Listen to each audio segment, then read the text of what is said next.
Bavarian smoked. Hello and welcome to the Saladcast on Monday, the 3rd of May, space year 2010. I'm your host, Dan Train, and as usual, with me across this TeamSpeak channel, I have Zachary Burgess. Hello. And Rob Kemp. Charmed. See, I was taking Rob's place by going first and doing one word, and then Rob ruined it by trying to do one word as well. He also did one to word, have to interject. It had definitely a different style to yours, though. Yours was more of the classic sort of Rob style, in fact. Yeah. Lethargic. Yeah, and he went with a bit more of a sort of posh voice there, with the charm. Buenas días. Yes, every week it should be from a different greeting from a different part of the world.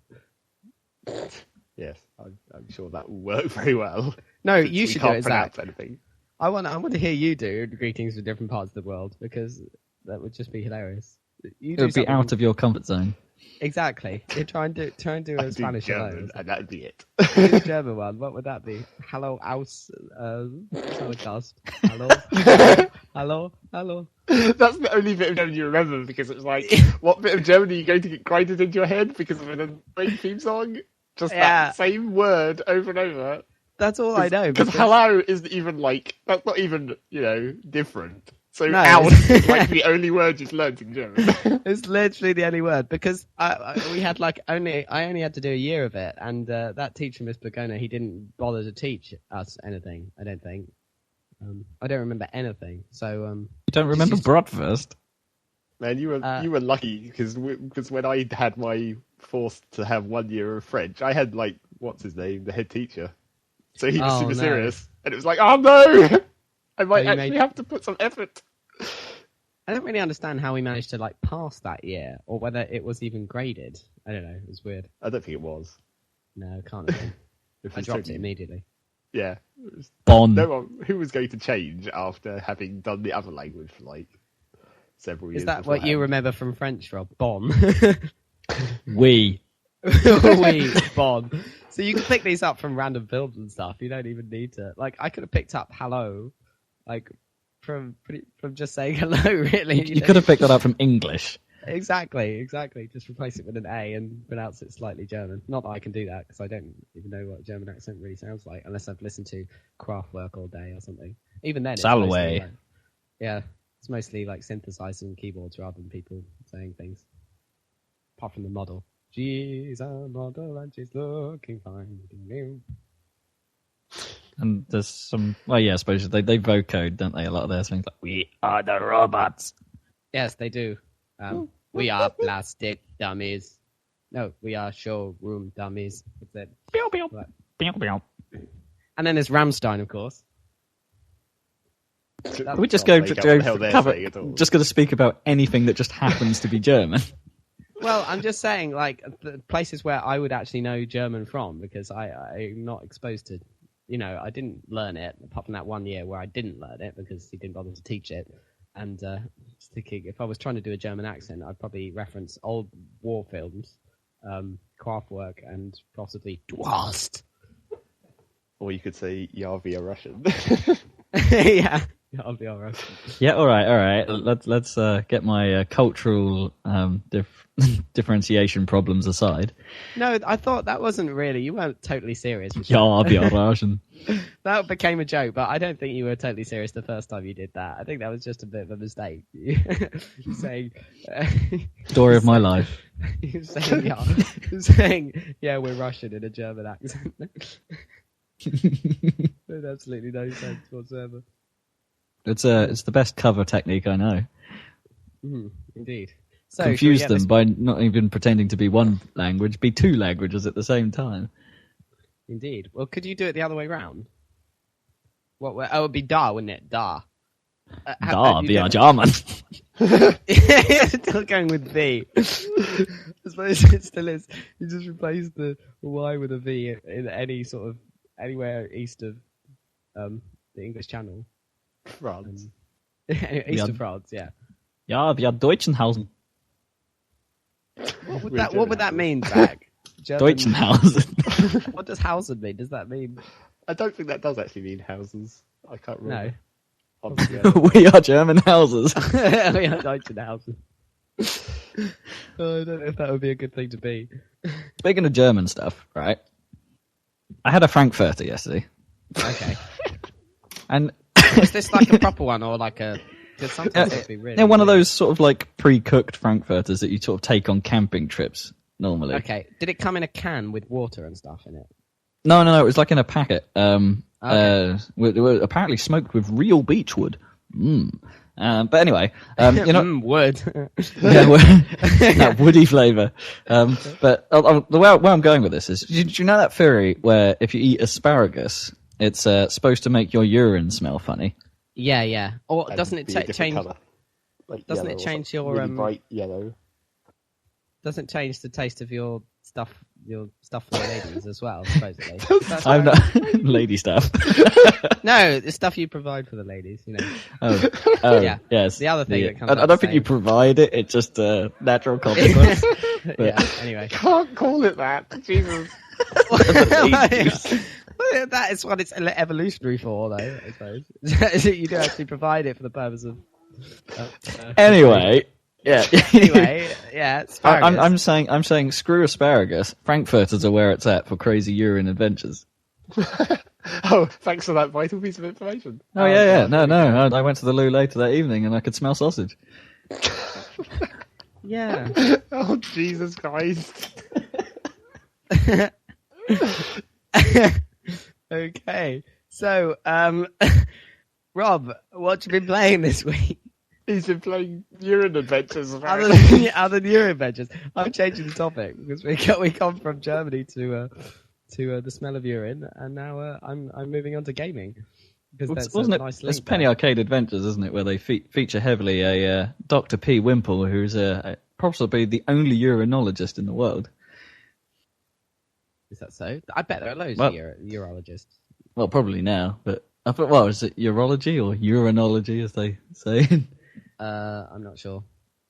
Basically, his field was to just get random objects and pee on them and see what happens. There's a slightly different field to urology. That's a branch of medicine, I think. Yeah, it's almost like witchcraft. It's alchemy involving pee. Peekemy. No, it doesn't really work, does it? Oh. I was reading this thing talking about pee. So good. Reading this thing. Apparently, some species of birds like pee on their legs as to cool them, like sweat. So they use Oh, it I thought you were about to say in case they get stung by flying jellyfish. No, that wasn't what I was going to say. Funny enough. Coincidentally. This isn't Gears of War land. You know, you don't have jellyfish flying through the sky for no reason.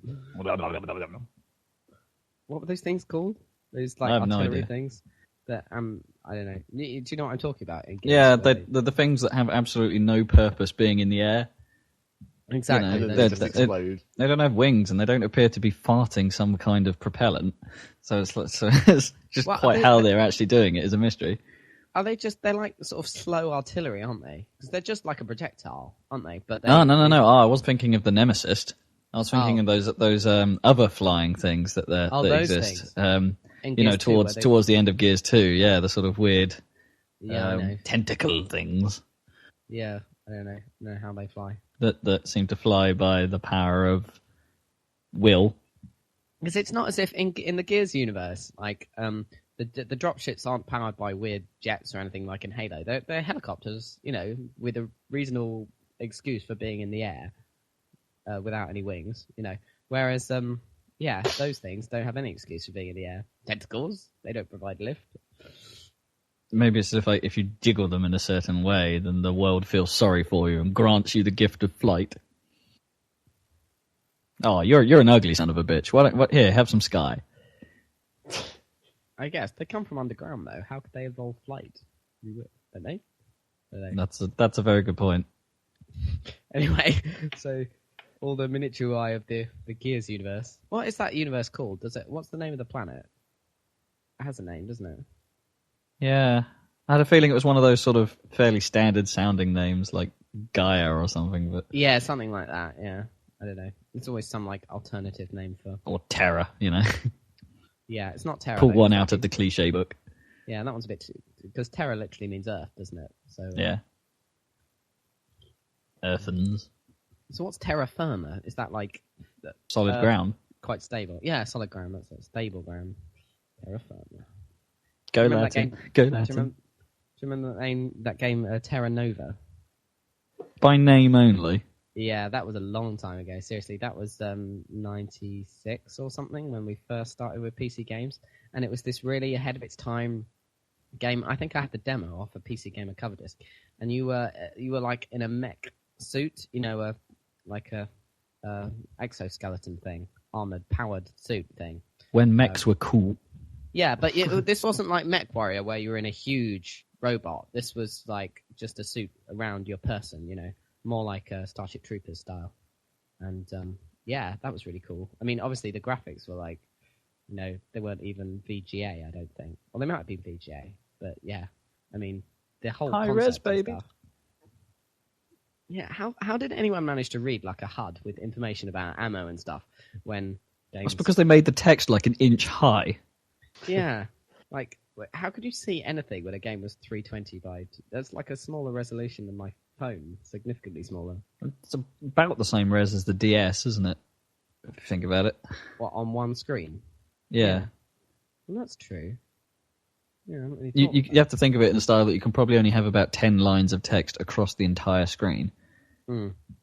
Well, each of them involving nothing more than "we have cake," probably. Yeah, well, at least with the DS, you've got two of them, so you can put the information on one, if necessary. Things like that. Yeah. But no, it's weird looking back, isn't it? Because you're having all these issues nowadays, like Capcom's recent, initial entries into Xbox and HD, wasn't it? With they were saying, this, what's it called? Lost Planet and Dead Rising, with the infamous text too small bug, because they hadn't bothered programming the game with SD in mind. Various people have done that from various different developers have done that. I'd imagine it's fairly common nowadays, but it's less of an issue. Rare did it, didn't they? Rare did it with Nuts and Bolts. Did they? The name of the game? Banjo remake. Yeah, they did it, and they never patched it. They just left it because they were like, "Oh, it'd be too much work to fix that." It's not really a bug or anything. It's just No, it's just a bit of a design flaw. And to be honest, I didn't realise that many people were using SD anymore. Anyway, I thought the problem had sort of gone away because nobody cared anymore. A lot of people are, seriously. Like a lot of the people I know with a 360, beyond us and stuff, do still use an SD TV, which is really weird. A lot of people own SD, big widescreen SD TVs still from, pre flat screens. Yeah, I thought the adoption rate of HD was, especially for people with consoles in general, gamers in general, would have been a lot higher by now. That's true. I'm talking much more casual users, I guess, but even so. I mean, I think it's really weird. Conversely, I think it's really weird that the Wii isn't HD, I mean, they say that's not a problem or anything, but it's a bit odd. Well, for the demographic of ultra-casual or non-gamers, that's probably, again, it's saying if the HD... adoption rate is a lot lower than we anticipate, which that's true. It seemingly is, then the Wii is perfectly suited because they can't have text too small, otherwise it would just look shit on all TVs. Yeah, so that imposes that restraint on the developers, I guess, which is good. Everything on the Wii, in terms of text, is enormous and kiddie-friendly, though, isn't it, in most games? I still can't believe there hasn't been a price reduction on it. Well, that's capitalism, isn't it? There's no need. Yeah. I know what you mean. It's just crazy, isn't it? Because they must be making a mint on each one on hardware that is essentially GameCube. They seriously are. Like, I don't think they've ever made a loss on the hardware. I don't think they've ever sold it at a. I think no. It was. I think they were making a serious profit from the start. Yeah. The Xbox 360, you could buy one with the same guts in it, cheaper than a Wii, and it's just mental. It's weird. I think it is starting to slow though, because definitely. But it's only because the market's saturated with Wiis now, because like every other household has one or something. To be honest, the Wii has hit the exact problem we all predicted from the start, which is sure, motion controls, great. There's a certain limited amount to what you can achieve with the tech, and it still be fun. Yeah. Or work well. The Wii remote wasn't nearly as flexible as anyone sort of originally assumed. even with Motion Plus and the one-to-one movement, no one really Yeah. quite knows how to do it properly. And this is where I think Microsoft have got the tack right for the next gen. And Natal is doing something new, whereas PS3 is just trying to improve on the Wii formula. Yeah, I don't which like is this. The move doesn't look very impressive. I mean, in terms of the tracking and stuff, that all looks, a lot. Oh, yeah. A lot better than the Wii. the But tech that's inside. not It the point. seems better than the Wii, but I don't think that's the point. They're going down a dead end. I think. all they can maybe- really do is hope to emulate what already exists on Wii. Exactly, and I don't think their audience is going to respond. I don't really like I've never really liked the Sony sort of casual, the style of their sort of iToy stuff and their home stuff, and never really appealed. Always to me in the been same way. rubbish. Yeah, Nintendo really know how to do that. I mean, the thing about the Wii is now at this point it's just you don't have a steady supply of games because you're basically sitting around to see what Nintendo do next because they're the only people who can really Innovate to their own hardware. Yeah. I've got to be I mean, honest. There's very few people sort of coming out and saying, "Well, here's a new game for the Wii that does something no one's seen before," and I mean, it people just have doesn't tried. seem to happen anymore. Not anymore. People have tried and failed. There has been, over the past couple of years, there have been third-party people trying to do something new with the Wii. Sega have done all those sort of vaguely adult games, and some of them have worked and some of them haven't. And, there's the Silent Hill game some people do some quite clever things with the Wiimote, but they've all given up now. I think a lot of them will boil down to sort of some of the best implementations, and this is fairly annoying. They actually boil down to not using the motion controls that much. Yeah. And throwing them in as QuickTime events or actions you don't do that regularly. Which is, I mean, QuickTime events I find bad enough when they're not telegraphed in advance that you're going to do a QuickTime event. If it's in a cutscene, I tend to have my controller sitting in my lap or something. And this is on a That was the whole Shenmue thing, wasn't it? When they just suddenly spring on you in the middle of a cutscene. You're like, oh crap, pick up the controller. But it happens in quite a few games. And when that's a motion move, that's even worse, isn't it? Because, at least Takes some time to wind up for it.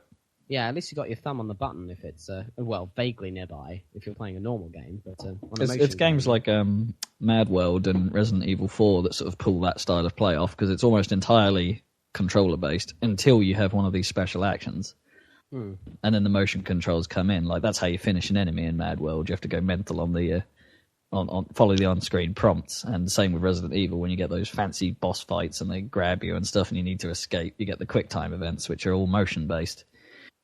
Yeah. I suppose Manhunt 2 controversially did that as well, didn't they? They kept it entirely the same except for the kill moves. Right, okay, yeah. Just add that in, at the end. Yeah. Just to add an extra level of controversy on a game that's just built on selling copies based on its own controversy, really. Yeah, just so Jack Thompson can sort of call it a murder simulator. Oh, right, Because it but obviously. yeah, but that game was really bad. I mean, it's like you say what you like about Jack Thompson and stuff, and he is a dick about games and stuff. But that game in particular was really out deliberately to court controversy, wasn't it? I mean, it's not like Grand Theft Auto where it's sort of ancillary to what is, I mean, you can pick up a hooker and then sleep with her and then kill her with a baseball bat and then grab your money back, in Grand Theft Auto. But that's not part. You don't have to. It's just part of a big, world simulation. Whereas Manhunt, it's just all about just being horrible, isn't it? Yeah. It's I've got to be honest. Of course, isn't it? It's Rockstar, isn't it? Yeah, it's weird because going back to our original subject though, I want to talk about the Wii is quite an interesting case study, isn't it? Because there's a lot of people, as you say, when it came out, were like, "Wow, this is cool. Let's try a load of stuff." And as you say, majority of cases are failures. You get the odd good one like Metroid where it throws in... Metroid's probably one of my favourite examples because the point-and-shoot action works well. You control your motion with a stick, but the certain extras like using the nunchuck as a grappling hook is just excellently done in the middle, and you don't really need to think about them. Like, oh, what's the motion here? And you can't really accidentally do the wrong motion. That's true. They're the ones that work the best. I think it's going to end up... That's very true about Metroid, and that is a good game on the Wii, but I think it's going to end up that by the end of the Wii's lifetime, the greatest games on the system will be the Metroid pack that has all three Metroid games. And you were talking about the greatest game on the system being, 2 games from the previous system. Yeah. Control scheme. Yeah. Do you know what I mean? And that's a whole console, generation. It gets to the point where when I see a new Wii game, a bit of me hopes, I hope they haven't really gone completely motion based, and they've kind of done the wrong thing, haven't they? If that's what I'm thinking. Yeah. I mean, Zach, what do you think? Are you looking forward to Super Mario Galaxy 2 at all? Not even slightly. Really? Why? Super Mario Galaxy was not sufficiently interesting. It was just like, it was. I don't know what it is about it, but it's just like, here's some platforming. Apart from the whole gravity thing, didn't actually make it better or more fun. It just made it more annoying. It's like, oh, you're going to walk along this incredibly tiny-ass thin platform over an instant death pit, but the camera's going to try and follow it because it's on the outside of a sphere, which makes it unnecessarily difficult for the camera to stay behind you, so your controls randomly change direction in opportune moments. Because your motion is relative to the camera, right? Yeah. I gotta admit, they get it right the majority of the time in that game. That is probably one of the best examples of trying to get this whole space gravity thing to work. And I think that Super Mario Galaxy, is very, very good, but it's one of those games that lacks the draw for me. And that compared to Mario 64 and even Mario Sunshine, there's very little makes me want to go back to it. It's like once you've seen it, you go, "Woohoo, that's cool. That looks really pretty. Some nice new mechanics. Yeah, I'm done with it." Really? Yeah, it works in like sort of, mechanically most of the time, which is more than could be said for like Sonic games in terms of cameras, for example. But, God, the old Mad Space level from Sonic Adventure 2. Yeah, to mind, where occasionally you just actually be able to spin on the spot, pushing one direction on the control stick. Yeah, because the gravity on that was like really bizarrely. It wasn't pulling. It wasn't ever straight, was it? In some of the planets were weird shapes, so the gravity was like at weird angles, which is probably what would happen. But it's and there was that like one planet where the camera would go into sort of an overhead view, but then when you ran across the equator of the planet, your controls would switch round. So you just ended up running around in a circle on the equator because every time you cross the equator, your controls would send you the opposite direction again. Well, so if you push straight up, you'd run in a circle if you were near the equator. Okay. Yeah. That's crazy. It was just really bad. But yeah, so Mario Galaxy does that better, and the other trouble with Galaxy is there's just no kind of for some reason there's just no feeling of like story, or I mean, not that like Mario 64 really had a story, but there's just, you don't feel like you're progressing because it's just like everything is just in space. I know what you mean. It was nice. Bunch of floating things in space. Yeah, it was nice in 64 and Sunshine, isn't it? Where the sort of bits of the hub world make a bit more sense. Like they feel a bit more directly connected to where you go, rather than just weird space cannons. But yeah, it's like in Sunshine, although everywhere was like, this is a tropical island, so everyone's going to look vaguely the same. It was like there was a sort of vaguely themed sort of areas, and then obviously you had like every world had a theme. But then when you're in space, it's just like, here's some balls in space. I mean, there was the occasional one like where it's like, here's the ice planet, where it's just, we might as well have just made this level inside because it's not going to use the spacer thing at all, basically. It's just yeah, there were some weird ones like that, weren't there? Like the Bumblebee land, isn't it? Where it's not really using the spherical space mechanics. It's basically a weird hovering world with normal gravity, which mysteriously has sky. It's it broke all the design rules, but in actual fact, some of those were some of my favourite levels. Yeah, the ones where it was more like Mario 64. It's just like, here's a level with a theme. Would you say? I'm interested to know whether lag. Sorry. I'm interested to know if you prefer Mario Galaxy or Sunshine. Sunshine. Ooh. That's a toughie for me, actually. Zach, you liked Sunshine more than most, didn't you? You actually, a lot of people didn't like Sunshine. I agree with that. Yes. Yeah. A lot of people didn't like it at all. I didn't really like the whole flood thing. I much preferred Mario 64. But the thing about Mario 64 was, it was absolutely amazing because it was like practically the first 3D platformer, and they got it so right like the first time. Platformer, not pratfaller.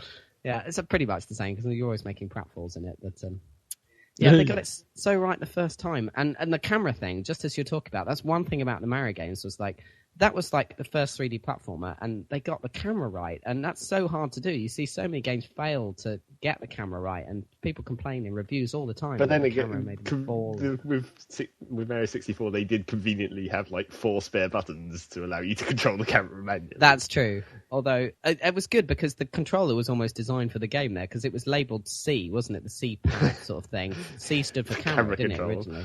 Yeah, and no other game really used it for that, did they? Well, I don't know. They have other platformers like Banjo and stuff. That's ones that came afterwards, basically. Yeah. Well, the controller was... They make no excuses, did they? The controller was designed for that game.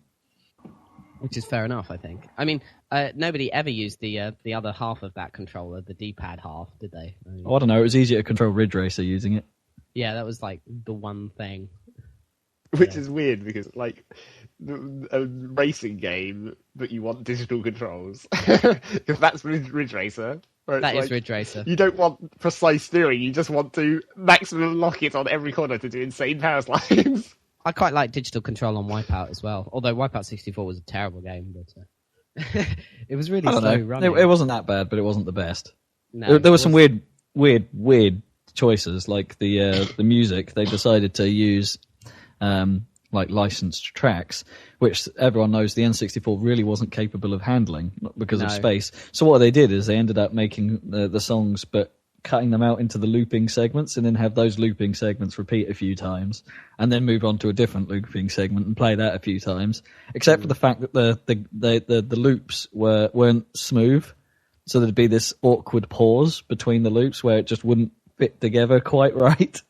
I think maybe they had to do that for marketing reasons, because Wipeout 3 was such a big success with all the DJs and all that. That was a big deal at the time. It always has been. Thought, well, this will ship units if we put licensed music into it, so we have to figure out a way. Well, the big sticker was like exclusive songs from Fluke and things like that. And yeah, exactly. But it didn't work out really. I don't know. It was an interesting one. It wasn't a bad Wipeout game. You just had to turn the music off. Yeah. Going back to Mario Sunshine again, and about why I like it probably more than Galaxy. I think the other major problem with Galaxy was their stupid power-ups. Because it was just like, oh, it's a Mario game, we need to invent new power-ups for no particular reason. It's like, I don't want to be a boo. I don't know, I don't have a problem. I really have a problem with that. If it introduces new control mechanics, then that's fine. Yeah, but they were just like really pointless. And it's like they were literally really pointless gimmicks, where it's like only one level actually uses them. It's like the boo level that you use the boo power-up in. I admit, as a marketing scheme, it doesn't really make much sense. They would have been better off not telling us about them and have them just sort of happen, and you go, oh, that's interesting. Yeah, it was heavy on the bee suit, wasn't it? Because it was like a link to Mario Brothers 3 with the raccoon suit, wasn't it? And stuff like that. Only the bee suit was shitty compared to the... Have you seen the new one? It made a cool noise. It's I think it's a cloud now. Have you seen you turn into a cloud suit or something? Yeah. I'm more interested in, because of course they've made the classic move of a Super Mario sequel of bringing in Yoshi. So yeah, that's going to be bad as well. Why don't they ever get it right the first time and say, Yoshi, main character, stick him in the fucking first one? Well, I don't know. And in Galaxy 2, they're going to make the classic error, which is just going to enhance the badness of the controls and camera, because they've already hinted that there'll be the classic Yoshi move of eat this sort of hot peppery thing and then you move really fast, and that's just not going to go well on really narrow platforms over instant death bits.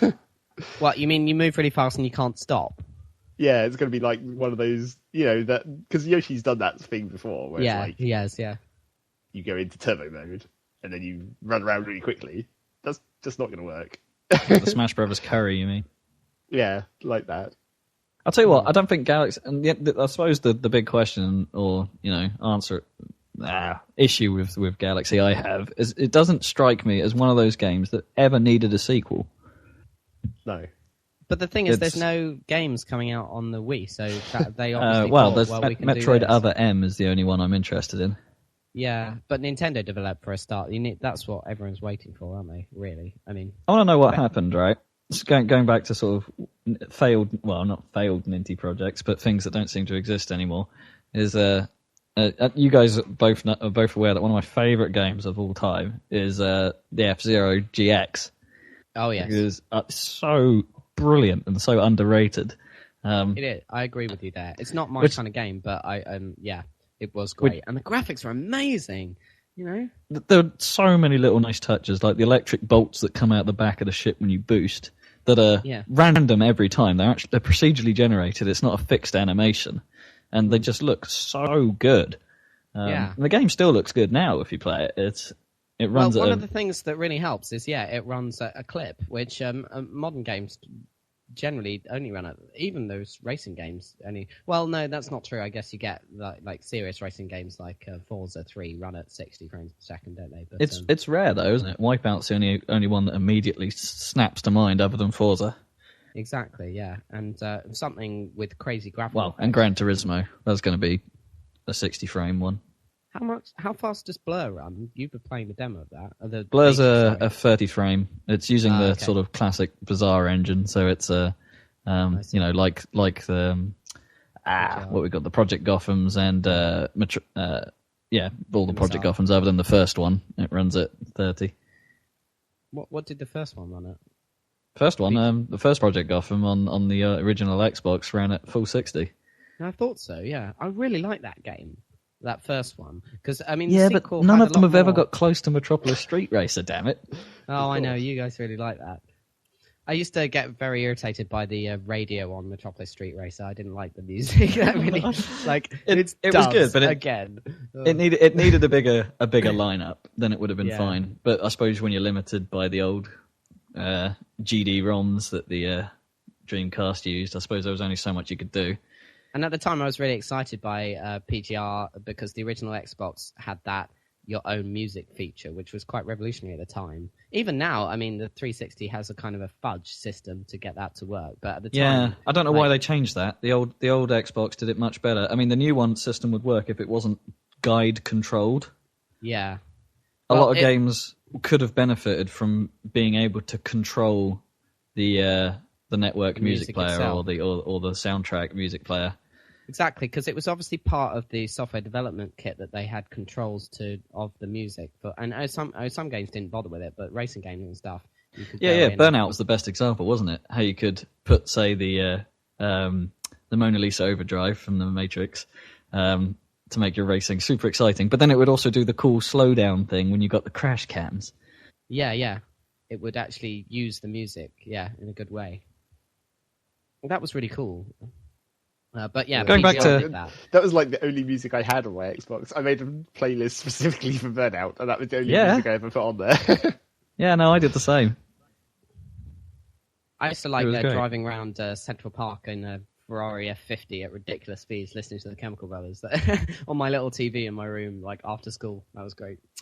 PGR. Going back to what I was initially going to say about F-Zero, though. Yeah. There's two big questions here well, I keep saying this. There's two big questions. They're really big questions. I want to know what they are now. And how big are they exactly? They are. They're about the size of my fist.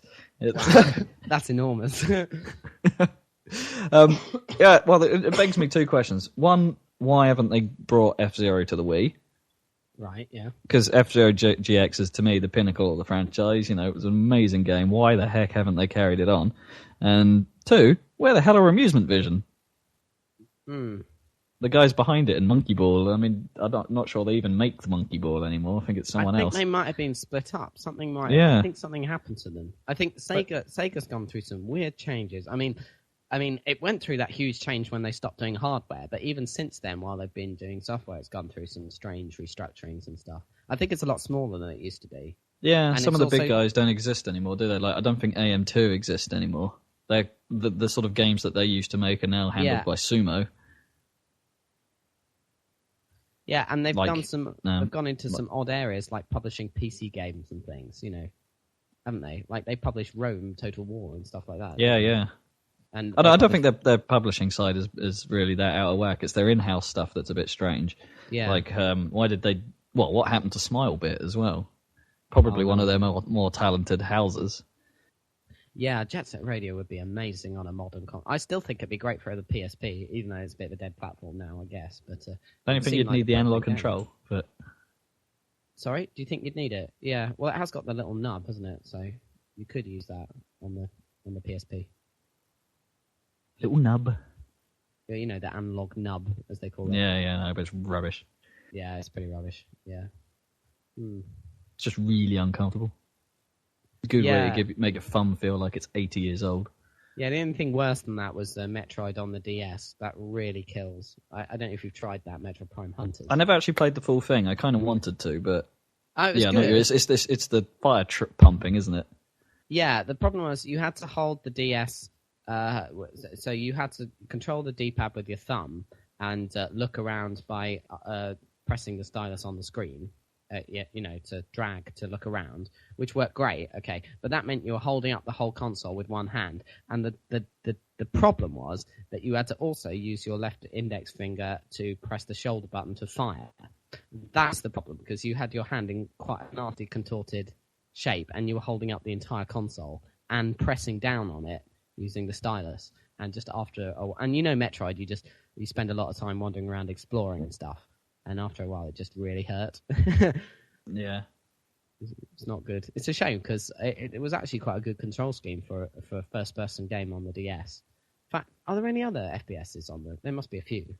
Yeah, I'm trying to think. There's been a couple, and a couple of them have said they've actually worked quite well, but can't remember them off the top of my head. I thought it might have been better. I never tried this, but I thought it might have been better if you could have used that little... the fat DS came with that little thing that you had on your thumb that you could press onto the screen instead of a stylus. Do you remember that? Oh, yeah. Yeah, of course that doesn't come with the DS Lite or any of the new ones, and that might have been good. Yeah, well, you could have then held the console with both hands and just used the... You see what I mean? Although it would have obscured your vision slightly, which is the other problem, isn't it? They did try and use it, didn't they? Like Super Mario 64 DS. Well, that was one weird of the name. first games. Yeah, supposedly used, had specific support for the thumb pad, as did the Metroid Hunters. But past that, I think they sort of ditched it and think no one uses this. Yeah, it's not really in the spirit of the console as the in terms. Well, no, and you'd have to on the original DS, you had to stretch your thumb quite a distance. Yeah, I guess that did improve. So, guys, what do you think of this? And no one really knows much about it, but what do you think of the 3DS idea? Do you know about this? Yeah, I'm a little bit disappointed that they've... I'm worried that it'll, unless they improve the screens significantly, it's going to be quite low resolution, because they've announced it's going to be for a single user, which instantly means they're going to be using a lenticular screen, right. Which means you then need to be sending... each pixel of the screen is basically being sent to one eye and one eye only, which means that unless they double the resolution of the screen, going to be getting fairly poop.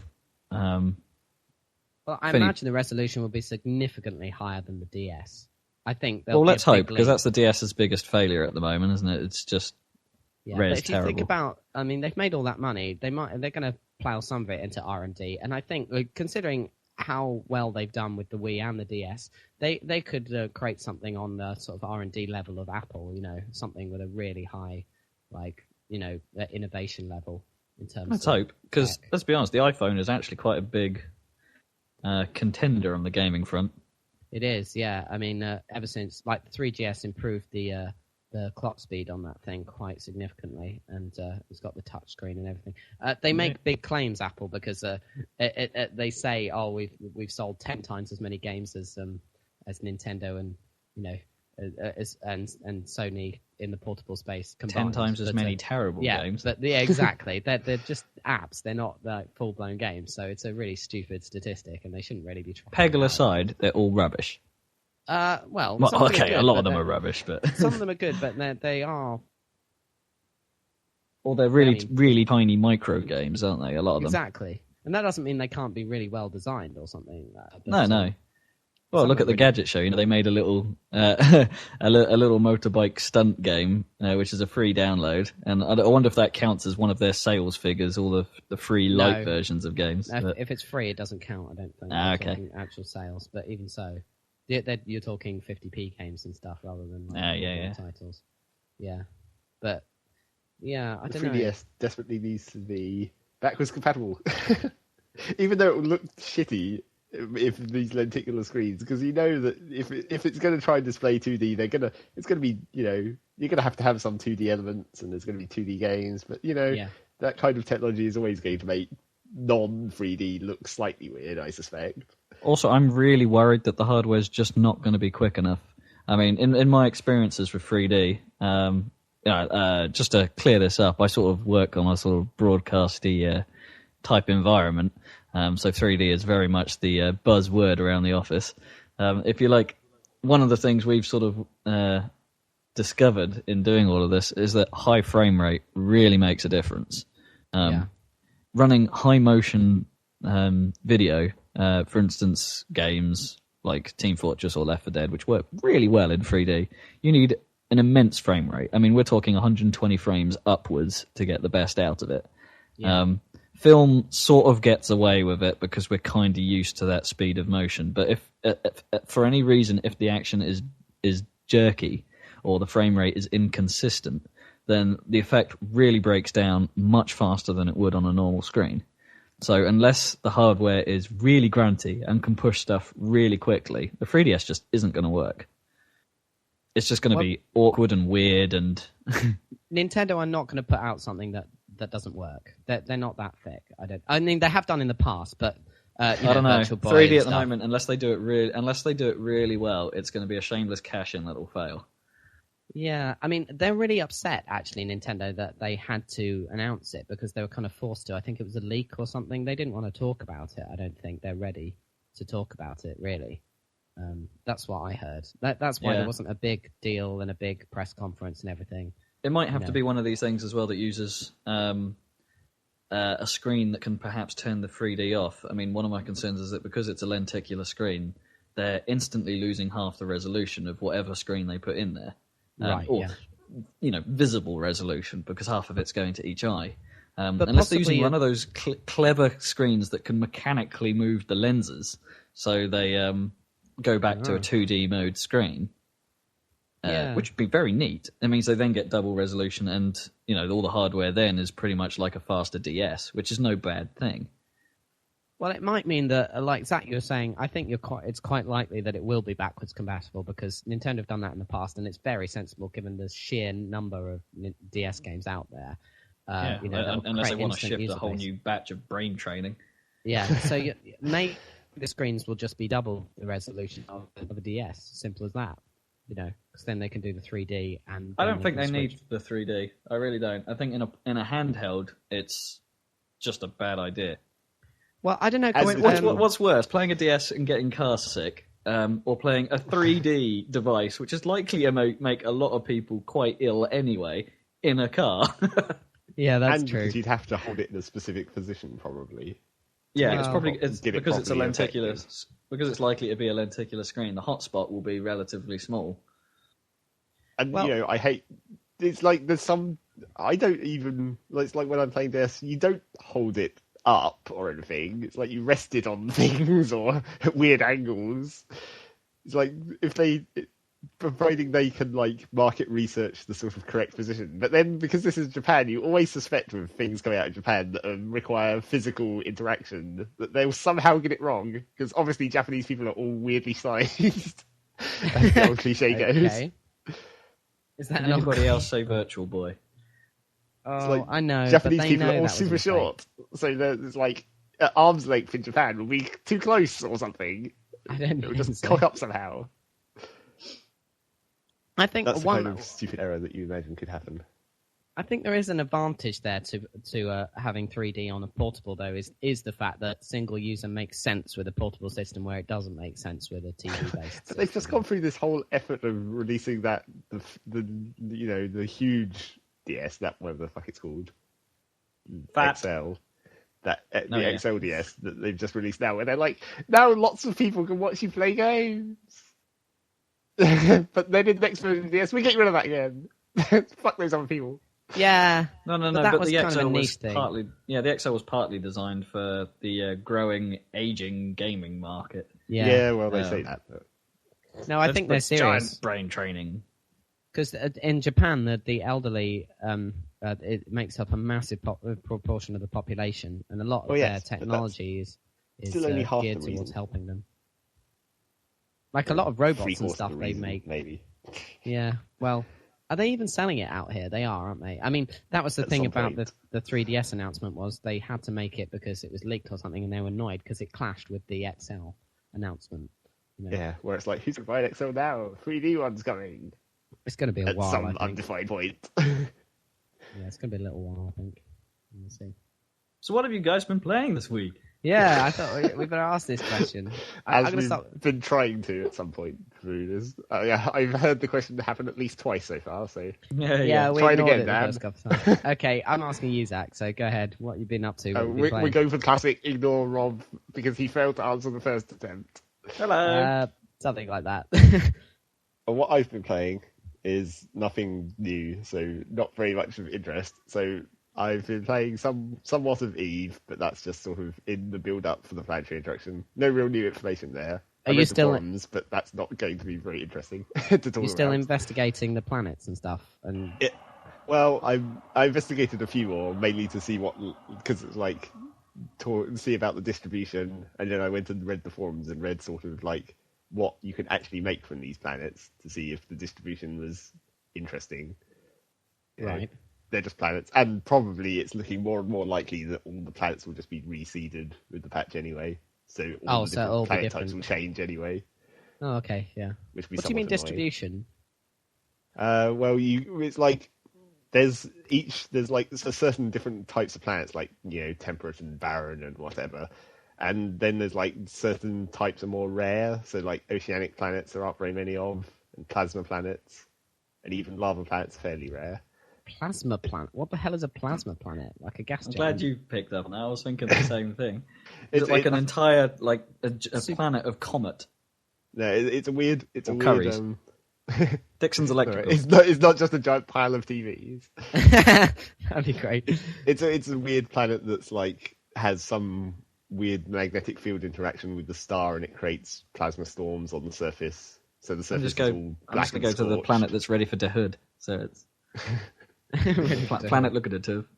Yeah, so plasma planets are just like another weird kind of planet. But then obviously like these sorts of planets that I was like, oh, they're slightly more rare. And from my actual exploration around in game, they are more rare. But it's like, is it actually worth going to these planets for their resources? It's not really. They have sort of. Well, you still don't know, do you? Well, you have no idea, really. Like the actual products you extract from the planets, they're starting to look more finalized. I see. So, the actual number of those planets might change, but the actual resources on each specific type of planet, they're sort of averaged out. It's like each type of planet has some kind of resource that probably makes it worthwhile because it's more rare on that planet or whatever. Are things changing, like moving up to the release of the patch then? Like, yes, noticeably? It seems like they're still doing a lot of work, which makes me suspect that it comes out, it will be somewhat unfinished as usual, as this kind of patch always is, where it's like, we've done a lot of playtesting, and then when we release it, suddenly everyone else will playtest it and discover that it's actually broken in some stupid way, or not very interesting, or we need to expand it some more. So have you had a look round again and found that the stats have changed? Well, yeah, sort of. Not as much now. They're sort of getting towards more finalized numbers by the looks of it. Okay. But from what I've been hearing, they did when they actually announced the planetary stuff at the FanFest like a year or two ago or something. They promised a lot of stuff which clearly is not going to make it. Like, actual interactions with the planetary population and pollution and all this kind of stuff. Like politicians. By the looks of it. What? So you can mine planets that are habited? What's the word? Yes, inhabitants. You can interact with the temperate planets. They're called. I think I misheard that. Did you just say you could mine for inhabitants? No, I meant mine on a planet that has inhabitants. Yeah, although it won't extract the temperate planets produce things that aren't minerals, like microorganisms or planktonic colonies or something. Do they produce Do they produce things in factories like technology that are made by the population that you could exploit? Well, I imagine that might have been the theory, but by the sounds of it, this is just going to be literally. There's not going to be anything particularly deep about this first release. It's going to be like put some extractors down, make some products. Right. And do you think you're not going to have to account for like people or pollution or anything? The theory is on it? Well, yeah, because the theory was that I'm not sure about like the population interaction and the pollution and all that kind of stuff. That's like that could happen eventually to just kind of make this more, interactive and advanced. But obviously the main thing they were aiming for was to tie it in with their dust FPS thing, because the factories and stuff on the planets will somehow be linked to the FPS games that go on. Like you'll be able to attack installations in the FPS. Okay. Well, you'd think if that was the case, then by the time that comes out, they'd want to make it actually quite important in the world of Eve. Yeah, it is. By the looks of the products that they've said so far, it's going to be fairly important because you can make a lot of the fuel that you need for the deep space stations. But because a lot of that stuff at the moment just comes straight from NPCs on the market, so it's looking like they're going to phase out the NPCs and put all the supply onto this planetary production. Well, that's good, isn't it? Which could really badly screw things up somehow. Yeah, but the economy will balance itself out, presumably, once they transfer to that. You have to assume so. That's assuming that there's not some kind of if they don't make it profitable enough to start with, so no one does it, and then there'll be a period when there's not enough station fuel flying around. Yeah, but then they'll profit, won't they? Yeah, I think they just need to make it slightly over profitable to start with to encourage people to do it. Just and to make tone sure. it down. Yeah, that have they done that in the past? Because that seems like a sensible strategy for a patch with a new feature. I don't really know about that kind of economics because I wasn't really that big into the main ways of production when they did it the first time, like the moon mining and stuff, when they first introduced the station fueling and that kind of stuff. Okay, because you don't have any stations because you're no, but that is the other good thing that's looking from these latest planetary interaction informations. It will be relatively cheap and easy to do. Okay. Probably everyone will be able to do it. Just like they said, new players. Yes, just like they said.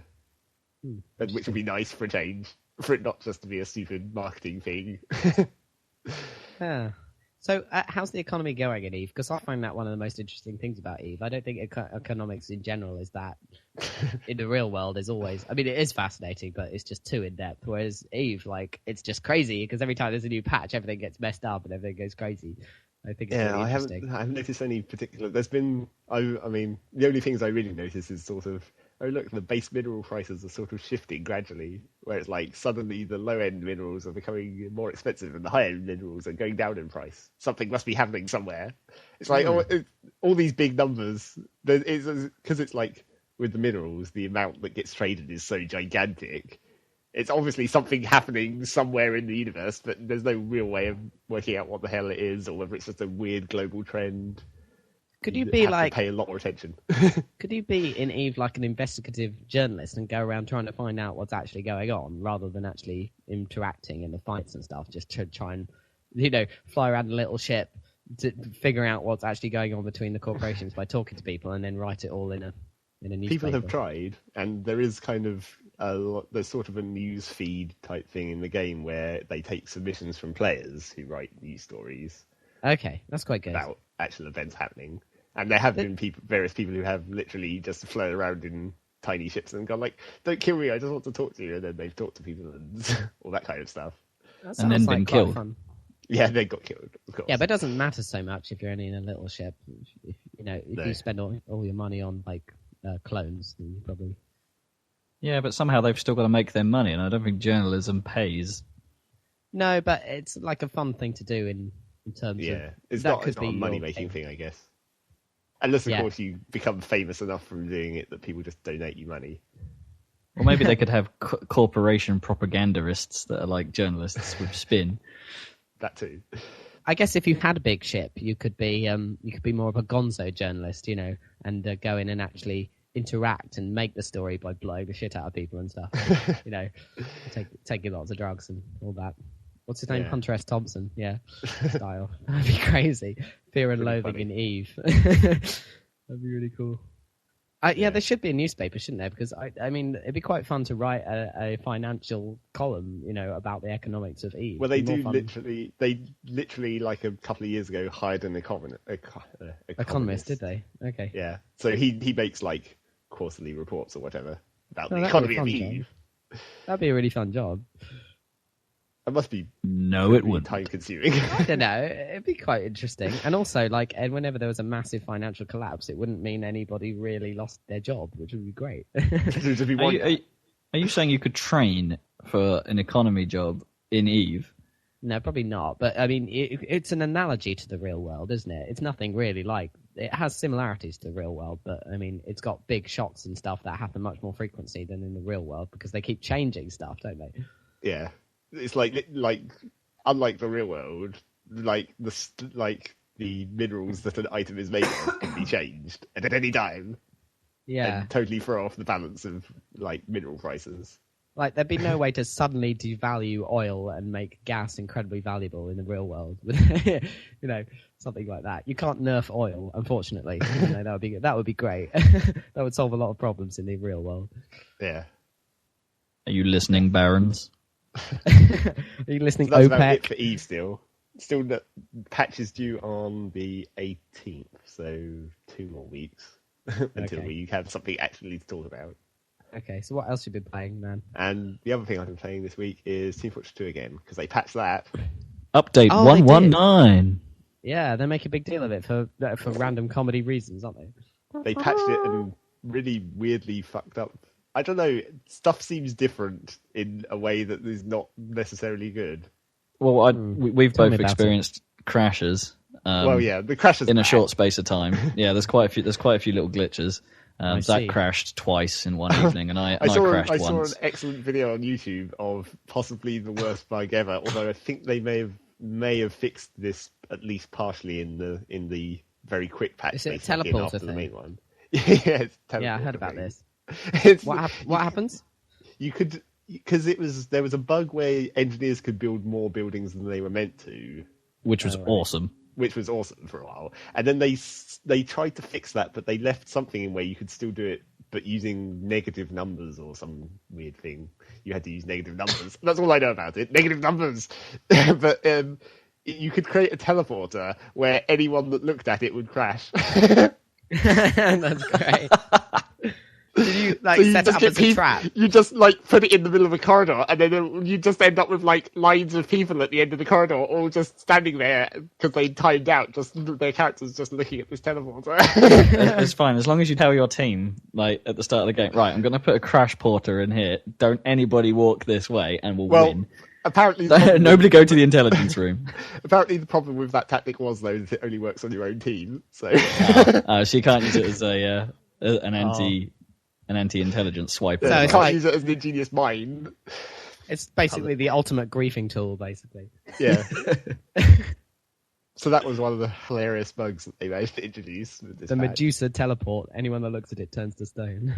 Yep, that was the thing. But then it was I don't know, something about the whole, when they did all the rebalancing for the pyro and heavy and stuff, I don't know, it just seems really off. Maybe it's just because now lots of people have started playing heavy again. I'm quite excited. I'm quite excited they've buffed the back burner at last, because I quite like the back burner, which nobody else does. So I can't say I've noticed much of an improvement playing as it. It's plus 20% damage, apparently. It's supposed to be. I still find the flame seems to be a bit dodgy these days. I don't know, just the flame in general, not just the back burner, but the normal one. Sort of whether it hits or not seems really unpredictable.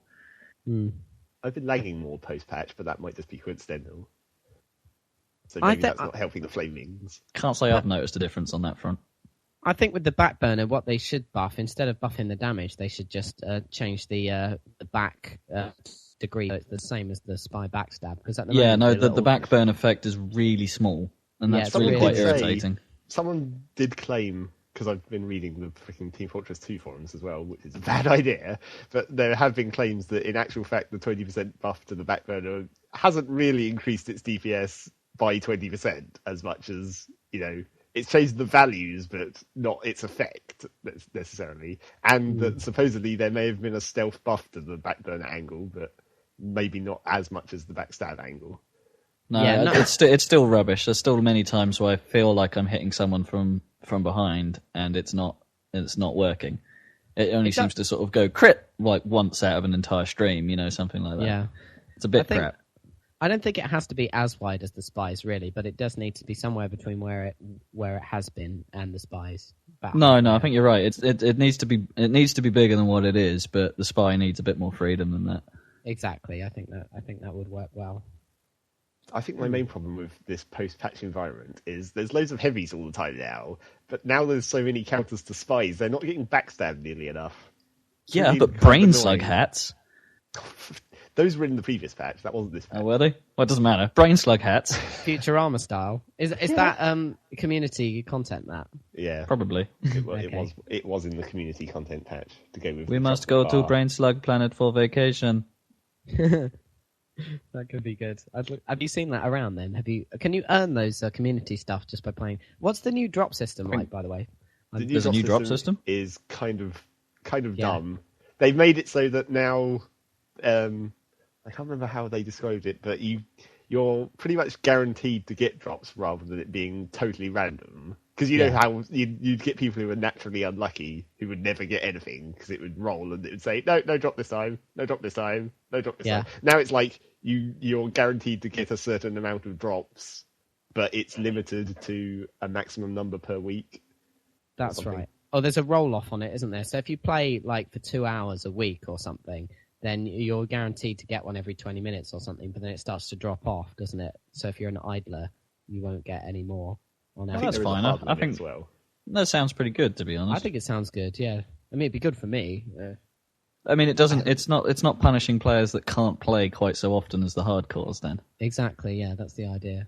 I wouldn't say I've been seeming to get a lot more drops so far, and I haven't had any more hats. So, but yeah, you play an awful lot those acts, so it probably doesn't affect you as much as it would us. No. Do you get more? Can you tell from the drops when it's reset itself to a new week? So do you get like a spurt of them and then it doesn't look like it. Well, it hasn't really been long enough after the patch to really say. No, I suppose you'll figure that out. And I haven't been playing that much recently. It might be a rolling average sort of thing. Yeah, it might be. Yeah. Have you seen that they're finally made a deal with someone to make TF2 figurines at last? Yeah. That is pretty cool. The heavy. I mean, I want the engineer with his gun turret to put on my desk because as an engineer, as a software engineer, you'll know. And let's hope it really shoots things. Yeah, I don't want it to shoot stuff. I just want to be able to press a button on it and it just turn from left to right, making a beep beep sound. That would be ideal. That's all I want. It would be awesome if it actually had a motion sensor as well. Yeah, that would be cool. But that I would be fine. Could they model those Nerf webcams on it? Because you can get like those Nerf webcam controlled cannons, kind of. Yeah, you can get those. I don't know if it would look good enough though. I think you'd have to make that yourself to make it look. I guess you could make it huge. You could put the things in the gun barrels of a level 2, in the minigun barrels. You could probably fit a little projectile and one in each, and then you could probably put the webcam somewhere within the body. In the rocket launcher. If you made it a level 3, you could put in the rocket launcher. Turret put the camera in the rockets. Yeah, that could work. Interesting. But still, I don't mind. Just a figurine in general would be really cool. I mean, because they haven't. I think there's quite a lot of demand for that. I can imagine. Like I was in Forbidden Planet the other day, and they have so much crap in there, like little action figurines of Kurt Cobain and. Really? Yeah, seriously. They have one of Lemmy from Motorhead, and they have. Does Kurt Cobain have his mop? I think so. Yeah. Awesome. Mop. Not his hairstyle. I meant his actual mop. No, yeah. There's they all have little accessories. So you've got the Jimmy Page has his double neck guitar, and the thing about stuff like that is it's always. It's cool and stuff, but it's slightly too expensive for what it is. Do you know what I mean? It's always it's always like if it was 10 quid maybe, but it's always 16 quid, and it's like that's just a piece of plastic, Yeah, I know exactly what you mean. And they did, I watched The Big Lebowski the other day, and they make action figures for the dude and the Jesus and stuff like that. That's just awesome. the little bowling ball and I still kind of wish they'd made the Think Geek obelisk action figure. Oh, no, was moving funny. parts. Yeah. So the thing about those Think Geek April 1st jokes is that, sometimes they get made. Like the last year's one got made, the Tauntaun sleeping bag. That's amazing. Have you seen that? Oh yeah, and what was it? One of the other ones. It was an iWoot one, wasn't it? Was it the Selkies? The big sleeping bags with arms and legs. I think they started as an April Fool's that got made. And the 8-bit tie. Okay. The 8-bit tie is awesome. Oh, and the personal soundtrack T-shirt. That was an April Fool's as well. You should get that, man. You talk about that a lot. Yeah, man, it's totally cool. I just love the idea of walking into a room with the Rocky theme or something equally stupid. They've featured that on Big Bang Theory recently. Awesome.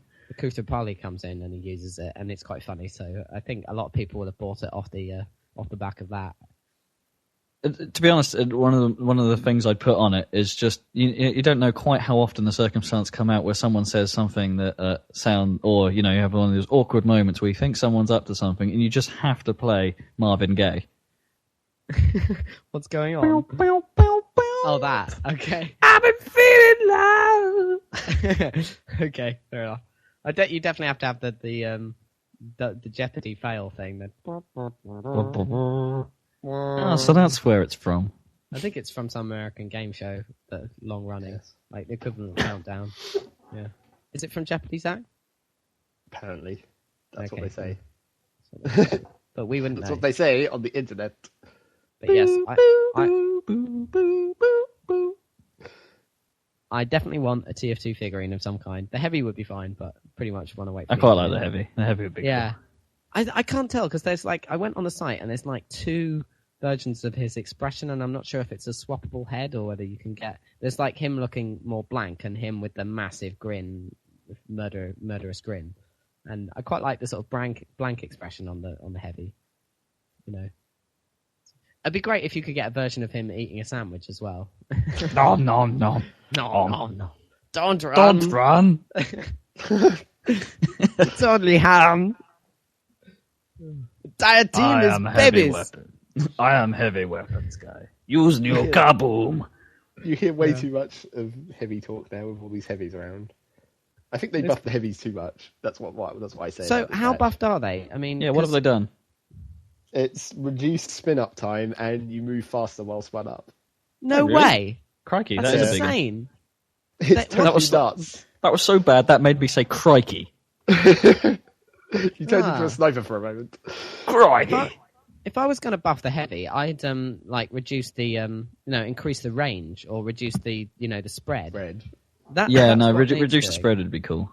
Yeah, but it's totally nuts. It's just heavies are so goddamn dangerous now because they just walk around. It's they're so much faster. Really? It's they're oh, it was 80 before and now it's 110. It's those numbers mean nothing.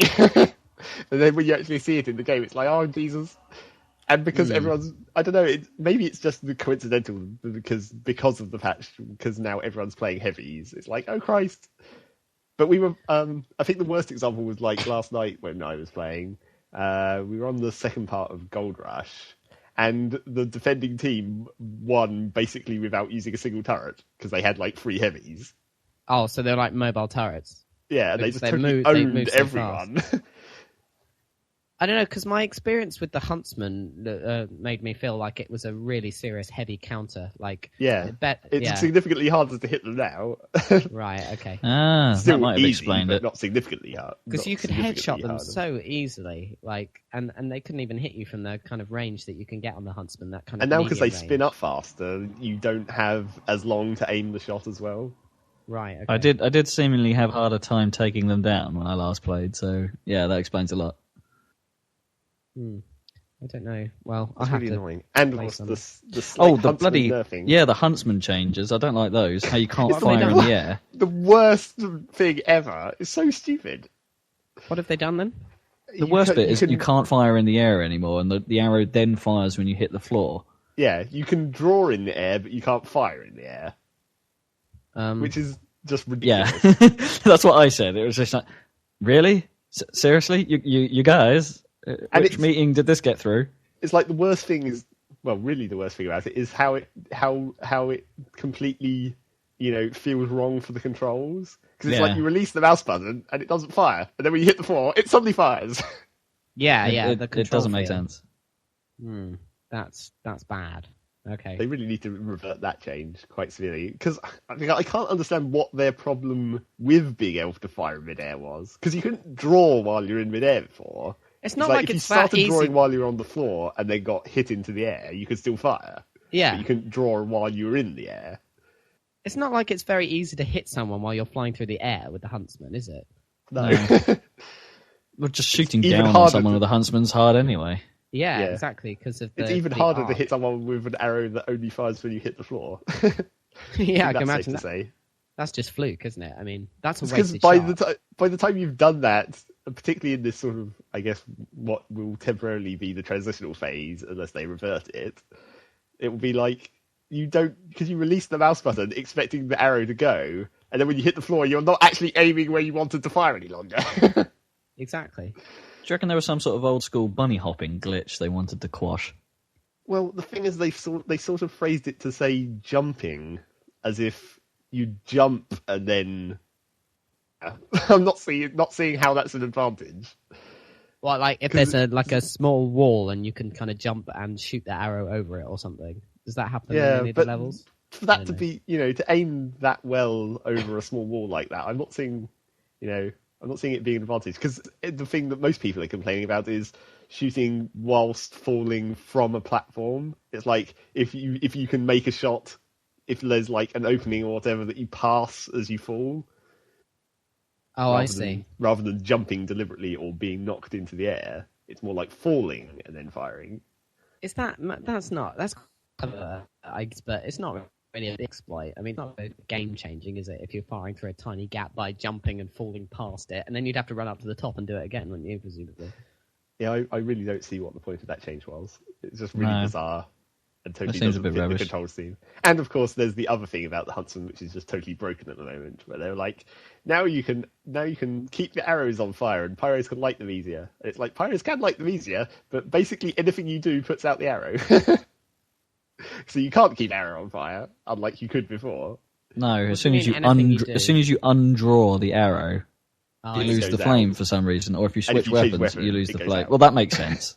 Losing the flame when you switch weapons makes sense, but that's not how it worked before, of course. Because you could change weapon and keep the flame before. Yeah, no, but it's a bit retarded, isn't it? You'd be setting your ass on fire. That's true. I agree. It's only slightly silly. But yeah, that's totally broken. Ass. How do you set a huntsman's arrow on fire? Can you set it while he has it drawn? Do you just flame him? It used to be you could only do it while he was holding it drawn. Okay. But now you can just do it at any time, providing he's got the bow. Oh, I see. That's all right. That seems reasonable. Although it still looks a bit crazy because they're metal tipped and somehow on fire. Yeah. How can metal tipped things catch on fire? Did they have, the fire arrows from olden times? Did they have the metal tip inside the little bundle of flame? No, old fire arrows they weren't metal tipped, were they? They were just, what do you call it? Like a ball of cloth and oil and stuff on the end. They're not really aerodynamically pointy. It was just, were they just like incendiary bombs, just designed to set thatched houses on fire rather than actually hurt people? Yeah, I think so. Maybe. Interesting.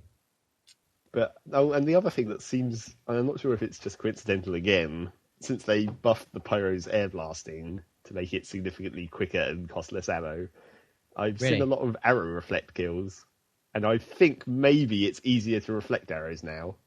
As I have seen that a lot. It seems easier to do, but maybe that's just coincidental that there's more pyros running around air blasting all the goddamn time. I like the fact that they've made it quicker, because it was always a bit irritating that you couldn't quite air blast as fast as rockets were coming at you. But that was kind of the idea. It was like you weren't meant to be able to reflect every single rocket. Yeah, I don't know. I found it really annoying. So have they buffed? They've buffed both the main weapons for the pyro. So they've buffed the pyro. Well, but they nerfed fire damage on the flamethrower, which is really dumb. because it's like and afterburn, the afterburn on the flamethrower, and I think the back burner has been shortened, but both of them kept shortened. The flare to normal length or previous length. I see. So I always thought the burn should be longer rather than shorter. But everyone is complaining about that, of course, because it's like, it's a pyro. You're meant to set things on fire. You're not meant to air blast things.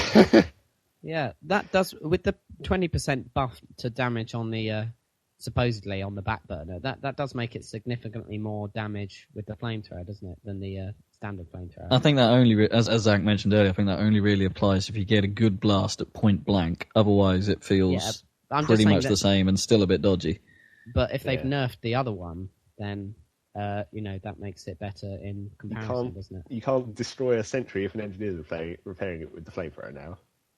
Do enough damage to out because I mean normally you just burn through the sentry and it hits the engineer and then he dies and then the sentry dies. But if the engineer stays alive, you can't out damage it.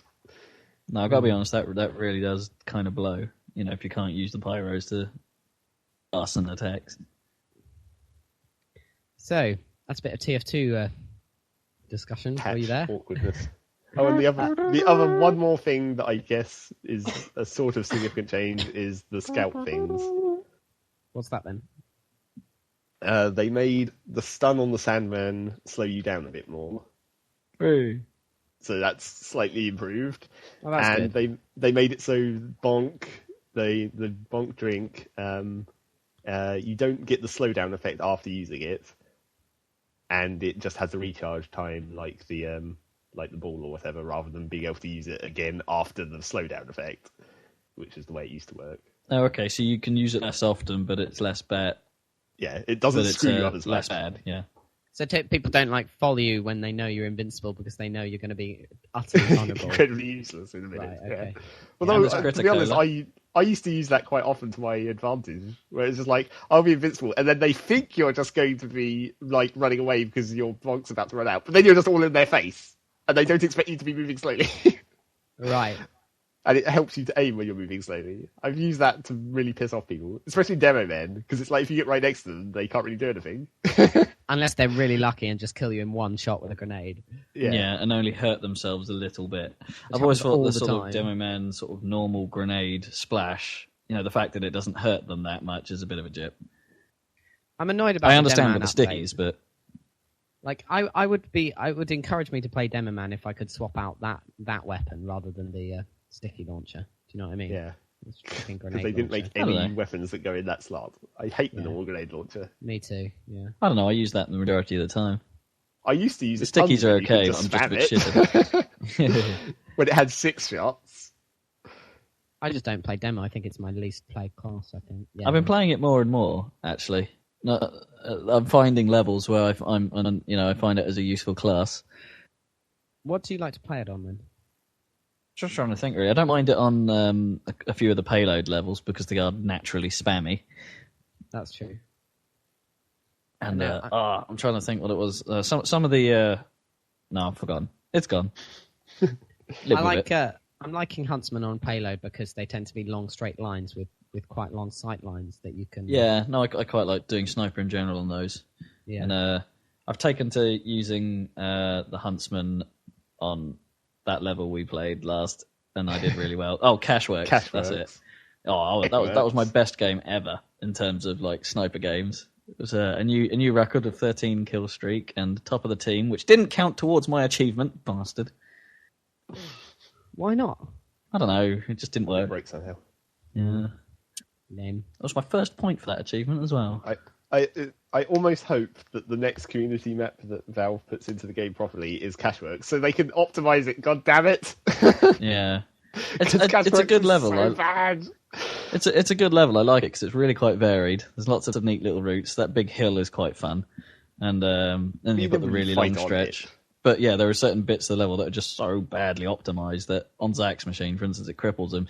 Even on mine, it drops down from... I mean, my Uber rig doesn't really have a problem with it, but it drops from about 250 frames per second down to 60, which just, indicates it's still really badly optimized just by looking at certain areas of the map. Oh, dear. But my computer goes down to 10 frames per second fairly regularly on official maps, so I better not play that one. Yeah, I go down quite low, even when it gets when there's lots of Ubers and crits flying around. Wait, how does your machine run slower than Zach's? I mean, Zach's still running the legendary Pentium 4.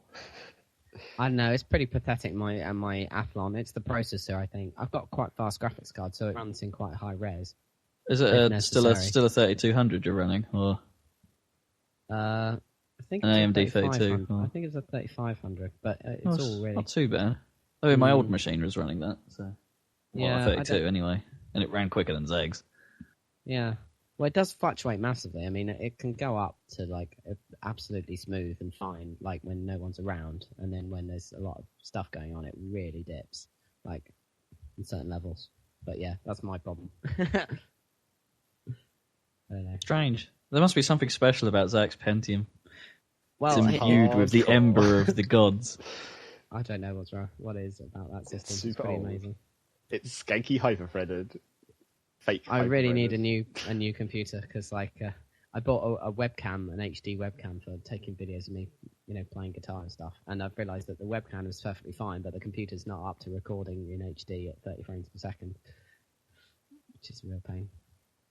You should get one of those Sony Vivez mobile phones because they can actually record 720 HD video at full frame rate. Yeah, well, I was recording amazing. with my iPhone, and that quality on that is fine. But I wanted to be able to record, which is great. I'm using a Virtual Dub. I didn't realize. Do you know Virtual Dub? Yeah. Oh yeah. Yeah. I was using Virtual Dub has a capture tool for capturing from webcams and other things, as well as the editing tool.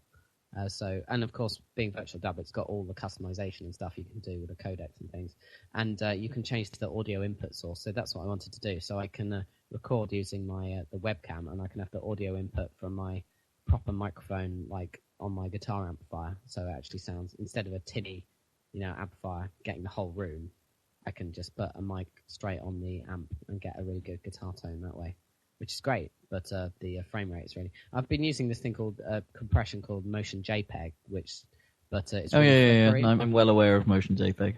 Yeah, well, it's really, it tears really badly, and I think it's my computer. It makes the frame rate a lot faster, but using that rather than going straight into RAW and then compressing it afterwards. But, there's little point in using it, to be honest. I mean, it's not bad, but compared to a high frame rate, a high bitrate MPEG 2 or MPEG 4, there's little need for it. Yeah, well, I can't get, I think the official software that comes with it does record in MPEG 4, but it won't let you because it has a exclamation mark next to it saying your computer's not fast enough. And of course you can't, because it's just a Microsoft piece of software, it's not customizable, so you can't figure out why. So at least using Virtual Dub, you can try and... I'll admit, Motion JPEG is one of those formats that's not difficult to encode, because at the end of the day, it's just JPEGs with a little bit extra. It's not massive. It's not even MPEG. I mean, it's simpler than that. Yeah, I know. So it's quite easy to do. You're almost better off just doing a raw dump, like using AVI, Well, and, that's slower, uncompressed frames. For some reason, it's slower. I think it's presumably... I don't know why. That might be disk access, I guess. Yeah, maybe. But it slows the frame rate significantly. Because MJPEG seems to be the only one that Virtual Dub can use on the fly to compress on the fly, rather than doing it sort of after it's got the raw data from the camera and then compressing it into whatever you like, XFID or... What's wrong with just recording it raw and then compressing afterwards? Well, yeah, that's slower. That gives me a slower frame rate for some reason. I think it might be disk access. Anyway, it's probably my computer's too old, basically. End of story, my computer's too old. Yeah. I'm sure if I might try plugging not that my laptop is new, but I might try plugging it into the laptop and see if I get a better. And then that would settle the matter, wouldn't it, really? If it was better with the laptop. Yeah, we'll have to, when you're next back in town, attach it to my machine, see what we get out of it. It's a really nice webcam, actually. It's Microsoft. It looks cool. So it's one of those. What's it called? It's not one of their new live cam things. Is it the one that looks a bit like a proper lens? The sort of cylindrical bullet-shaped camera. Yeah, exactly. It's a live cam cinema, something like that. Yeah, they're pretty good. Yeah, it's not bad. And it was quite cheap on Amazon. So I've seen them cheap in PC World. So yeah, it's it's not bad. Good camera for the price. Yeah, I just can't. I just need a better computer, which is a shame. I haven't really thought Speaking about of that. like recording things and needing a better computer, one more thing to mention about the Team Fortress patch. Yeah. It broke demo yeah. compatibility. Oh, Did worst it? thing ever. All my old demos totally useless now. So Really? all those videos that I can't extract any longer. And worse than that, there's even a more ridiculous thing. They've, as far as I can tell from what I've been reading, they've done some kind of back-end work to make it so that servers can't give people items that they aren't meant to have via the unlock system. Because, there was ways to get around that, and sometimes they'd use it for, totally benign purposes, just to, give people stupid hats or whatever temporarily while they're on the server. But they did some back-end work to sort of remove that for some reason that we're not sure of. But it inconveniently makes it so that even demos you've recorded after the patch, everyone apart from you who's using an unlock weapon, their guns and hats are invisible. Weird. So now That's it's like all the demos I recorded before the patch I can't use, and all the demos I recorded after the patch look really stupid because no one's holding any guns. Oh God, makes those invisible too. I'd imagine it sounds like one of those things where they implemented the patch and without demos entering their mind, It was just they just we'll didn't do this. This think will about fix it the at problem. all. Yeah. So I've temporarily become totally unable to record anything. I mean, I'm still making new demos now to replace all the ones that I can't record from any longer. I'd imagine they must fix that because the whole machinima scene is up the crapper if they were mid recording something. You know what I mean? I wonder if they still work in that Valve Movie Maker thing that you can get off the SDK or something. Do you know what I'm talking about, Zach? Vaguely, I think I saw someone mention that, but I can't remember what they said about it. Yeah, it's like I don't think we're supposed to have access to it or something. Yeah, Somebody's I think someone managed was to get saying to that. it. Someone's managed to get to it, and it's what they use to make Meet the Team, and it's got really cool camera depth of field effects you can apply to stuff, so it looks really awesome and professional for making machinima. The other thing that broke when they did this fix that screwed up demos, it also broke a lot of mods like Prop Hunt and various other things that would give you, because Prop Hunt was the one where it was hide and seek, where one team would be disguised as props in the environment, and then they'd have to go and sit in an innocuous place, and then the other team were pyros who try and set them on fire. But that broke because now you can't attach the props to the players any longer. Oh, that's a shame. But then it looked like seriously good fun, that game, actually. It's like on the next day after that patch, they released another mini patch that said fix support for Prop Hunt. So they very specifically fixed Prop Hunt support, but not the demos. And apparently the fix they did make for Prop Hunt support didn't actually fix anything. So again, with the uselessness. Well, I presume they're working on it. They better be. I want to record demos of hilarious things. Or not actually very hilarious things. I'd imagine the Team Fortress team might actually be a bit smaller these days because they've had I think it was most of the original team, or at least some of them, were involved in Left 4 Dead, for the netcode and things. And I suppose the lifespan of Team Fortress is probably starting to wane in Valve's eyes. Possibly, we'll see. It's going pretty strong. The amount of free content you get, I think it's definitely the best value computer game ever. I think possibly, if you think of how much it cost to buy Team Fortress, how much is it? Like $15 or something on Steam? Yeah, I don't know. It's pretty good, but if you think about it, it didn't actually ship with that much content to begin with. That was its biggest flaw. When it shipped, it was already good value because it was bundled in with the Orange Box, which was amazing value because you got that and Portal and Half-Life Episode 2. I guess, but if you bought it on its own, really close to release, because it was released on Steam, not long after Orange Box as a separate thing, that's true. Then you would have been quite badly gypped, really, in terms of value. But it's got better for them as well as us. Yeah, it's only because of the Epic DLC support, which is quite probably unrivaled. Completely unprecedented. No other game has ever done anything of that level, I don't think. That hasn't been like a mod or something. Like Counter-Strike did get updated and stuff. It wasn't, They've set themselves some lofty targets to sort of do it again, though, haven't they? I mean, the problem they now suffer is that Left 4 Dead hasn't had nearly as much support like that, and people are disappointed because of the Team Fortress work. I guess it's a different kind of game, though, in a way. mean, it's comparable. Yeah, but with after seeing Team Fortress and how much new content they add and how much sort of thing, you'd sort of kind of hope, they'll just add a shit ton of more new content to Left 4 Dead as well. It's Valve. We expect it of them. Well, they are adding and they haven't really delivered. I mean, they're still making DLC for the first Left 4 Dead, even now, aren't they? I think. Which is ridiculous. Yeah.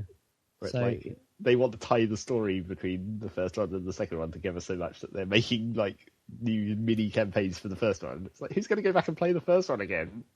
I don't know. Actually, some of the characters different. are more likable, I think. From well, the first that one. is the advantage from the first one. It's like the characters are more likable, but if you go from the second one back to the first one, all those slight mechanical adjustments they've made, it just feels really different. It'd be good if they could bring those. I don't think they ever will, but if they could bring those to the first game somehow, as an option that you could switch on and off, go into and optimize the levels slightly for the new mechanics. Do you know what I mean? Yeah. You could add the melee weapons into the first game. That would be appreciable. But they always said that that was the problem, wasn't it? That Left 4 Dead 2, the tweaks they'd done to the engine and the director meant that the first game couldn't be ported forward. There was some technical reason that they can't do it. Okay, fair enough. Whether or not I believe that or not is another question, but it's... Well, one thing's for sure, they're not going to be in a Left 4 Dead 3 for a long time, so... You would hope. Yeah. Well, yeah, let's from a marketing standpoint, and, to keep up with the DLC, let's hope they sort of spam out the DLC route. I mean... Well, unless they do something dramatically different, what else could they add to Left 4 Dead other than maybe vehicle sections? I don't know. I think they're going to try and make Portal 2 the big deal at E3, and then for now, be thinking about that. So 3. Yeah, that's never going to happen though. That is nebulous. That's going to turn into Duke Nukem Forever, isn't it? Episode 3. By the time that comes out, that's going to be a full game. That's going to be Half-Life 3, isn't it? Half-Life. They might have abandoned it after the success of the other games, because they used Episode 2 as a platform for Portal and Team Fortress. Really, that's true. I got to be honest, I haven't finished Episode 2 because I got annoyed with all the car driving, which I think has always been the weakest point of Half-Life. Yeah, that's true. No, well, yeah, it's not in the I just didn't like Episode 2 for the fights. The hunters were annoying. Yeah, really annoying. Ass to kill. And then the big fight at the end with the shit ton of Striders, that was just a pain in the ass as well. Well, I don't understand how you're supposed to get that achievement for saving all the structures. It's like, the first thing that happens is Strider walks immediately onto the logging site and just blows up. It's like, that happens within 2 seconds of the start of that section. How the hell are you supposed to save that thing? It's ridiculous. I don't know. And but I still think it was good. After you've saved that thing, you have to then do that entire sequence without clocking up. Do you? Which bit? What, that whole thing? Well, because, if any of the buildings get destroyed at any point... Oh, yeah. Yeah, no, that would be hard. Even with quick saving your way through it, it'd be pretty damn hard to get that achievement. I mean, it's fairly legendary for difficult achievements, though, isn't it? I mean, the whole gnome thing is pretty epic. And I missed one of the goddamn lava bugs. Yeah, everyone misses one. I think I missed 2. I looked so hard as well. It's annoying. Yeah, at least that's one of those ones you could replay, I suppose. Just go to that chapter. A couple of chapters, and you could probably do it. But yeah, it's not like Zach wasn't looking. I mean, we were both looking and trying to find them. And it's a real pain in that section with the queen thing. What's it called? The antlion. Super big antlion. Yeah. Yeah, that's chasing you down the tunnels and stuff. And that's quite scary, that bit. And you have to still find all the bugs and squish them, all the lava things. Oh, but there's some good graphical effects in that, especially at the end there when you get the stuff that you're searching for from the queen's nest or whatever. That looks really cool. The kind of blue glowing sort of honeycomb thing. Do you know what I mean? Yeah, vaguely. Plasma honey.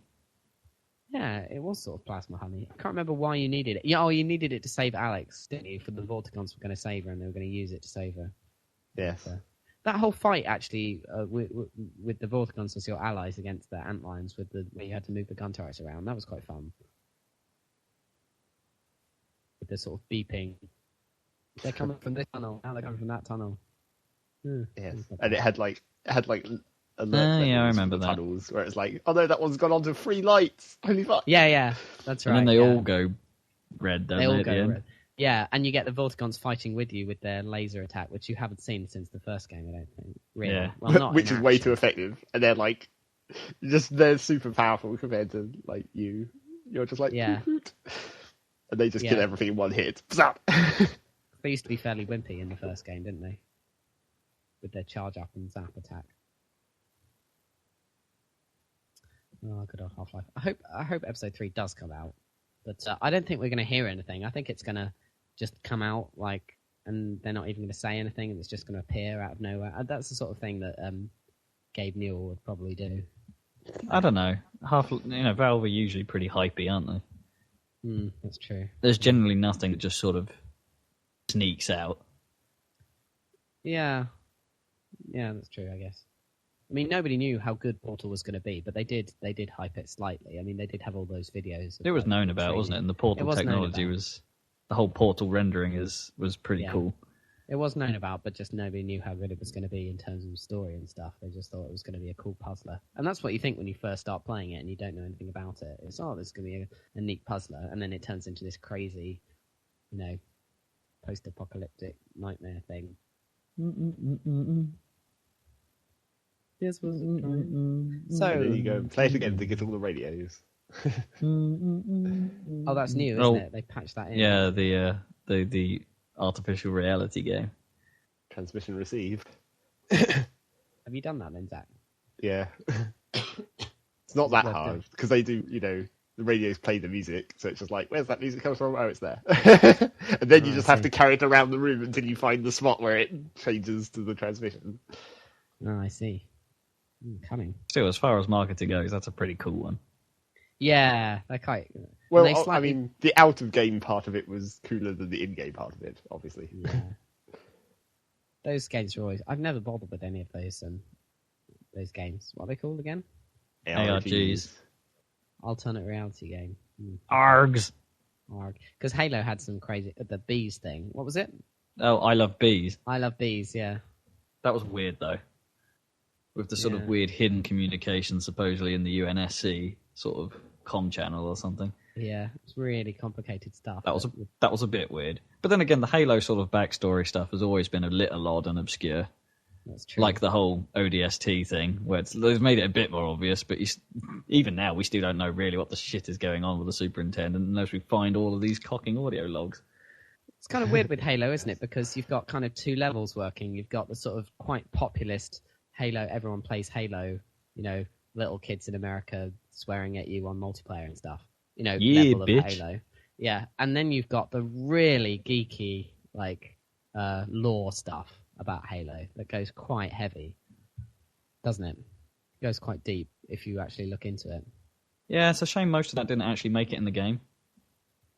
Yeah. There are some hints at it, aren't they? Like the whole elite brute civil war. Like, the way it was never explicit in the second game. But I kind of liked that, actually. It was like they were sort of there and you knew it was happening, but it was never actually part of the main story, which I thought was brilliant. Cool. And, and then they played on it a bit too much and they occasionally hint at it. Like, even in ODST, you sort of see a group of dead elites and your guys don't know what's happening yet. And it's just like, seriously? What's going on here? I watched a couple of videos of Reach multiplayer beta activities. That looks quite good. Well, it looks how much of it actually looks different?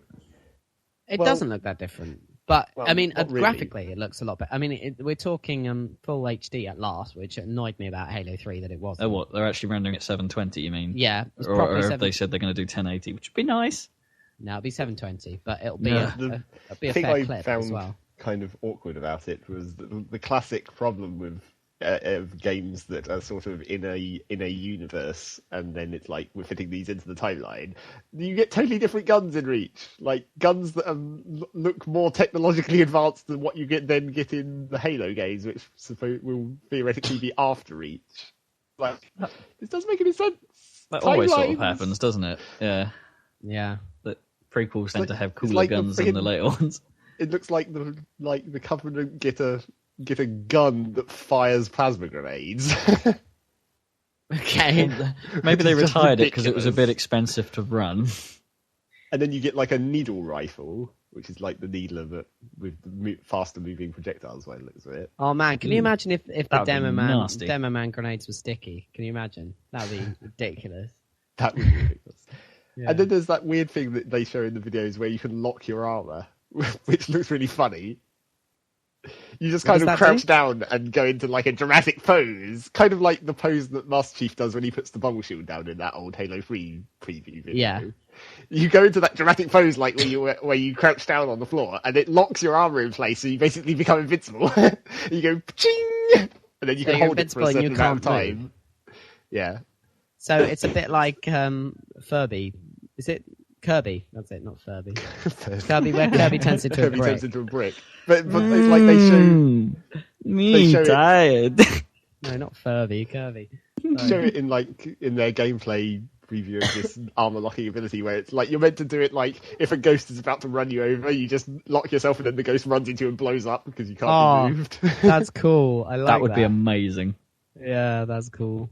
But I thought some of the items in Halo 3's multiplayer were a bit underused, like the grav lifts. They never quite worked as advertised, where you could drop them in front of ghosts and make them flip crazily. I don't think that sort of thing is going to be in Reach. It doesn't seem like grav lifts are sort of in the style of Reach. It seems. But then you get jetpacks. Yeah, jetpacks. There are jetpacks. Yeah, but that makes more sense than grav lifts in a way. Well, no, it fits the universe, but I don't think it would actually fit decent gameplay. Unless it's like a special mode where everyone gets jetpacks, well, that could be quite fun. Well, it seems like class jetpacks and sniper rifles. You can equip different weapons to different slots or whatever, and presumably jetpacks will override some other important thing. I would assume. I know they're putting a lot of emphasis on the multiplayer, and I know they've done this consistently since Halo 2, but for the love of God, Reach is the perfect place to set a decent single-player story. Or at least a decent, a start to another good storyline over several games. So, please, Bungie, don't mess this up. This is officially Bungie's last Halo game, though, isn't it, for a long time? Isn't it? They've said that, I think. Well, let's hope it goes out of a bang. Some of the other videos where it's actually less like marketing and more like people playing the game it's like, let's see what stupid tactics they're already failing to use. Like locking your armor and then just like, I'm just going to sit here and then you guys can't kill me, but I'm totally by myself. So in a minute my armor will unlock and then you'll just murder me in the face. Great plan. Yeah, there could be some great turtling tactics, isn't there? There's one guy standing there sort of stroking his beard or something inside his helmet somehow. And, and then all of a sudden you get these guys crowd around going, look at this noob. Right, what are we going to do first? I reckon we chase him around a bit like a crazed fool and lead him straight into the path of my sniper. Everybody just stand around the armor-locked guy in a circle, and I'll who could get the beat on and first? Then as soon as he unlocks, everybody stick him at once. That was one of the best things to do on Gears of War multiplayer, because you could down someone, but they'd come back into the game if you left them there for too long. In the first one, so what everyone did was then stick a smoke grenade to them and then follow the trail of smoke. Cunning. When you got back up. It was quite funny. It'd be quite cool if you could use active camo at the same time as locking your armor, so you just became an invisible brick. It seems like active camo is more like, from the other bits of this video, active camo is more like like constant attachment to you, so you become like a stealth class. I see. That's quite cool. A single-use item. Yeah, like operated the same kind of way as the jetpack, where it will fill a slot of some kind. A bit like the Arbiter in Halo 2. He had a active camo that you could and they also said that his active camo was quite an old version of it, so it's it would actually quite fit, wouldn't it? I suppose. It would fit the story there, yeah. If they had do you mean that it would be like use for a certain period of time style camo like the Arbiter, or would it be always on style, which would be a bit weird? It does look sort of more always on-y. It does kind of look maybe not sure more I like the TF2 spy kind of cloak. Where you could have it so that you go invisible when you stop moving. That'd be alright. Yeah, I couldn't really tell from the way they were moving around in the video. It's like sometimes he'd be totally invisible and then move, and then things would I don't know. It was weird. It looked like too much was basically the overall impression of it. Is what I was thinking you guys, like Rob, would have the problem with. Too much active camo. Using it for too long. I'm not a humongous fan. Maybe they're trying to put the idea of a spy into it, but then again, I'm not sure that would work in the Halo. Well, at least with Halo active camo, like you can still see them quite. Yeah, you can I guess. still see them. But then it's still obvious if they're walking over an open plain. Interesting. So I'm going to ask Rob what he's been playing. I think we should probably get on with this. Actually, I've been playing something new this week. Well, I say new, but an old release that's new to me. Okay. It's time for the Steam Deal of the Week. What is the Steam Deal of the Week? I tapped into the weekend deal and picked up the Codemasters Racing Pack for a fairly healthy £12.50, which includes Grid, Dirt, and Dirt 2. Ah. Well, you've been waiting for that, haven't you? Yeah, which meant the whole pack was cheaper than buying Dirt 2 on its own at its normal price, so it was a little hard for me to pass up. So at the moment I've been playing Grid, and it's pretty much awesome. Really? It's really very good. I mean, it's one of the best looking games, like racing games around. Dirt 2 aside, even if it does apply the old HD is brown. Filter. Because Dirt did that really badly, because that was the first game using that engine, and it was basically the same as that BG Cats cartoon. Realism is brown. Realism is brown, yeah. Yeah, it does have that problem, where it's a little over-browned. But screw the console versions. If you haven't seen it running on PC, you have to, because it's beautiful running at 60 frames per second. There's just... it puts the PlayStation version to shame. Are you playing it with a wheel? I am playing it with the old Sidewinder, yeah. Okay. The old Microsoft Sidewinder. Does that have force feedback? As you can tell, as Rob looks at it, because his voice changes, because he looks away from the microphone to look at the wheel. Stupid Mike. I did, actually. It was like, I'm just sort of... bit of Longing gaze. Yeah. There's good days on that wheel, good days. It's really good, because if you think... It actually follows, the actual gameplay sort of follows a very simplistic Gran Turismo sort of work. I was about to call it a workflow, but it's not really one of those. It's sort of game flow. Progression. Let's call it a game flow. Yeah, so you have to earn your license first, which basically involves getting in a race and making it to the end, and then you get your rookie license. But then you have to earn reputation in America, Europe, and Japan separately to earn better licenses to race there. And you earn more reputation for racing for your own team. Rather than taking offers from other teams, at the cost that if you're racing for your own team, you have to use cars that you've bought, whereas if you race for other teams, you race in the cars that you're given. I see. Things like that. It's a bit of a trade-off, as in you probably get the same amount of cash from an offer, but you don't gain any reputation for it, really. Can you trick out? And you need reputation to progress. Sorry, what was it? Can you trick out the cars you buy then? You don't get accessories, but you can give them a paint job and sponsorship decals and things. Oh, I see. Okay. They've simplified it in that respect. It's like in Dirt and Dirt 2, they kind of simplified the car setup stuff. Yeah. I like that about Dirt. It was fairly simple. I don't know. I kind of miss that a little bit. Well, it was simple in the old Colin McRae games, but it's almost completely unnecessary now in Dirt and Dirt 2, because even the changes you make, you don't really feel... I don't even know if it exists in Dirt 2 to any lengthy degree, because it wasn't in the demo and I haven't yet got to the full thing. What was that rally game I had in the Xbox I'm thinking of? The really good looking one. Rally Sport Challenge. That's the one, yeah. That had quite good... you had the sequel to that as well, didn't you? I did, yeah. That had struck a good balance with the tuning of the car, because it did I found make myself a never doing it though on that game. Oh really? Because I used to change it on the original game in that series. I used to change it, based on the course outline and what they said about it. I used to change my steering. Yeah, Rally Sport Challenge had a lot of the same problems that a lot of early games in this genre, where they tried to encompass lots of different disciplines. And that it had a lot of racing disciplines, but it had very little to do in each. That's true. It did have the crazy ice racing though. That was good. Yeah, there was only like 2 rally tracks, I think, in the entire game of Rally Sport 2, and then only a couple of hilltops and a couple of ice tracks. There wasn't very much you could do in each discipline, which was really annoying because some of the better ones you wanted more, and it was a bit frustrating in that respect. So does Grid have the skiddy challenges? Is that game? It has drift challenges, yes. Yeah, that's the one. Which are really hard. Which leads me to my first immediate concern, is that the difficulty levels, even once you've set it yourself to be a certain level, and you can change this at any time, the curve is quite erratic, and that some disciplines seem much harder than others.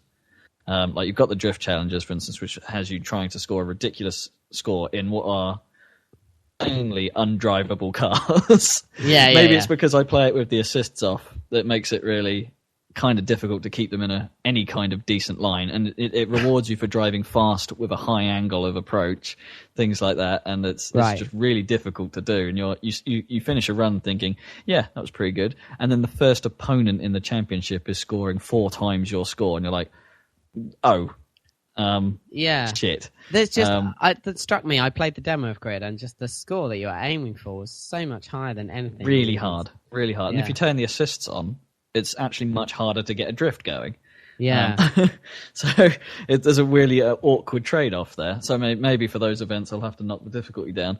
And there are other ones like Toge, which is Japanese mountain racing, head-to-head style, where contact is strictly forbidden. So you can't use the arcade-style ram them out the way tactics like you're doing for the rest of the races, because you get time penalties. That's cool. Which is kind of cool, but they're so much harder than the other events. Right, that's bad. And also the other... Well, it is, isn't it? I mean, I like the idea that you don't have to ram them and you're waiting for the opportunity to overtake without... I like that idea, but then if you then go and make it almost impossible to overtake, then you It's slightly compounded by the arcadey handling, because while it feels good, it's not precise. The control scheme feels kind of floaty, and that you never really feel completely gripped to the track. There's always a certain element of slide. Yeah, in general. Which means that if you're trying to do a precise overtaking maneuver, the chances of you doing what you want to do exactly right, cutting the very fine line you need to overtake, is really hard. That would really bother me. That's really what matters to me in a racing game. Or a lot of games in general, it's just like the controls are almost more important than. Oh, in racing games especially, it's almost it's not it's not like the Forza feel where everything is completely grounded and you feel like everything you do matters. The grid effect is, as I say, a bit floaty, a bit as I say, very slidey. You seem to have a lot less grip than you expect. Does it do that thing that Dirt does? I know it's the same engine, but I'm wondering if they've improved it. The pivot thing. The central car pivot, I think that's the issue. It makes it feel a lot floatier than it really is, because the car pivots around this central point rather than using all 4 tyres as grip points. It was fine back in the day, but now it just seems odd. I'm sure you could do a game that used all 4 corners and was still arcadey, Potentially, yeah. I think you could. That was really why I gave up after Colin McRae 4. As soon as it didn't feel like you were driving so much. It's like Colin McRae 5 even. I didn't like the way that felt on the road. It's like, Well, no, the Colin McRae games never felt right on the road. No, I don't mean on the road. I meant on the surface. Oh, even on surface? It's like I didn't like Colin McRae 5's the way it handled the feedback of driving the car related to like the wheel or whatever. And well, it's like conversely, weirdly, I think feel of Grid is pretty much the same as what is the feel of driving you get in Dirt, which is a little odd. Yeah. It's a bit more grippy in Grid, obviously, but it's not very dissimilar. So the driving technique you can apply is fairly similar, but it just it doesn't feel right on road. Whereas Dirt and Dirt 2, it feels okay. I don't know if Dirt 2 actually improves on the whole pivot system. Yeah, I was going to ask that. I think it feels better, but I've only played the demo of Dirt 2. I haven't actually done the full thing yet. Okay, not yet. But it feels better. Don't get me wrong, but I don't know if they've changed the whole handling system. So you can kind of tell by watching the it, replays. You can just see the car pivoting. You can see it. Yeah. You can see it pivoting on the center when you watch a replay. The replays. Yeah, but speaking of replays, really it's amazing. It can make even shit runs look incredible to watch. Yeah. I love that. I used to like that about the Rally Sport Challenge. Actually, is that the game? No. Yeah. With your classic. Oh, watch this. Here it comes, and the perfect. The world is not enough style flip. I did a barrel roll round an S bend. Yeah, that was quite funny. But they were fun to watch. But Dirt is the one that I have experience of in this series, and that had brilliant replays. No. The Dirt replays are nothing compared to Grids. And really? Okay. Dirt 2, again, ups the ante and makes them crazy good. Interesting. I'd really like to see that. And Grid has the rewind thing, hasn't it? It introduced the flashback idea, right? Where you can, at any point, you can go into an instant replay, rewind time by not much, to be honest. The replay limit is quite small, which is again kind of irritating if you at the end of a crash after watching yourself roll, you then go to instant replay mode and find yourself that the instant replay begins at the moment you hit the wall. Oh, that's annoying. Which means you then can't flashback it very easily. And you get a limited number of flashbacks. Which is the thing. That's cool. As the people to introduce the idea, I think they've done it right, because since then Forza 3 and something else that I can't remember, they introduced the idea of rewinding time so you can have another go, but at no consequence. I was thinking, wasn't it Full Auto that did that? I know it's a completely different game, but no. Full Auto limited your use of it. You could, I suppose, that did do it first properly because it had a proper instant rewind. Which is probably better. That's better. That's much what I prefer than it seemed really, annoying for me to pause the game, go into the replay mode, go back to the point where you want to, whereas it's Full Auto, fiddly. You just hold a button, didn't you, in Full Auto or something? You could hold the button down and it would rewind time for as long as you were holding it. Basically lifting the mechanics straight from Prince of Persia: The Sands of Time and putting it in a racing game seemed like a brilliant idea to me. Or Braid even. Yeah. Although Braid came after, Okay, Braid was after, but yeah. And Braid was more extreme, isn't it? You could rewind the entire bloody level, couldn't you? But it seemed like a good idea to me. In fact, it'd be quite cool if this is... you earned sand, didn't you? Time sand in the Sands of Time by killing enemies, didn't you? So can't say I played it, so... Oh, it's a really good game. I mean, old now, but yeah. It is, though. Good. It's a great platform. It was good providing you ignored the combat, because goddamn the combat. Yeah, the combat was the worst combat system ever. I didn't think it was that bad. It was just repetitive. I mean, I was playing Batman, and everyone goes on about how it is really good, the combat in Batman Arkham Asylum, but it's actually comparable in mechanics to the combat in Prince of Persia: Sands of Time, because you do a lot of vaulting over enemies, and then you have to knock them to the ground. And in Batman, you knock them over about 3 times before they go down. But if you knock them over and deliver a sort of punch to the head blow thing, it'll knock them out forever, right? But that will leave you vulnerable to enemies around you. And it's almost the same thing in Sands of Time, because the only way you could kill enemies was to knock them down, and then you had to stick the time dagger in them and suck the sand out of them. That was literally the only way they would ever die. That made you vulnerable to people around. So, in a way, it was actually quite simple to Batman. Which is a lot later and a lot more advanced in terms of the punches and everything, and the animation, everything. What did they call it? The free flow combat system or something? Yeah, it's really cool. It's amazing. I think that was the problem with Prince of Persia though, because it was really just a 2-button system. It was just mash, mash, mash, mash, mash until you get the chance to do the maneuver that does the time dagger, and then you press that button. But the timing on the time dagger strike was quite difficult, relatively speaking. It's like you have this mashy combat on one button, but then the second button is a very precise timing thing. Yeah, I mean, it wasn't well done, well balanced, but I think it had the potential there. I think it is actually quite similar in a way to the much more refined Batman. But really, combat. you didn't care about the combat because the platforming was the important thing. The puzzles, the platforming was great, and the whole the look of it, the whole Arabian Nights thing, and the story and the way that it was told was really interesting. The way whenever you died, it was like the narrator would say, "No, that's not how it happened." That wasn't really that cool. That was just a silly added thing. No, I'm telling the story wrong. Let's try that again. It was really cool. But his whole attitude before he became the emo prince, when he was like quite a posh guy, and he met that girl. But like the first thing he does is turn on every single tap in the castle. It's like, oh, why did I do that? They've used emo prince as the guys for Jake Gyllenhaal's representation of it, haven't they? I don't know, because I think that film is based actually on that Sands of Time game. It's supposed to be based on the Sands of Time, but I think they've brought the emo from Warrior look to him. You know what I mean? Yeah. That sort of the way he stands and holds the blades past his elbows. You know, that kind of that hunched evil grimace. Yeah, because they're making a game tie-in with the film, and apparently it's going to be set sort of between Sands of Time and Warrior Within. So we're going to get a more polite, becoming emo original. Yeah, the becoming emo. Like he's going to be semi-angst. He's going to be a bit more likable, so that could be good. Something terrible is going to happen. Dun, dun, dun. Because I played a bit of Prince of Persia. Proper. You know, the latest one was just called Prince of Persia. Yeah. And it had that cell shaded. Rejig. Yeah. Yeah. I played a bit of that and I didn't like it at all. It's highly simplified, isn't it? Yeah, it was weird. And the way that you just got pulled up by the hand of your girlfriend whenever you fell off a ledge or something. And I don't know, it just didn't feel They've right ditched that idea, haven't they, for the next one? Yeah.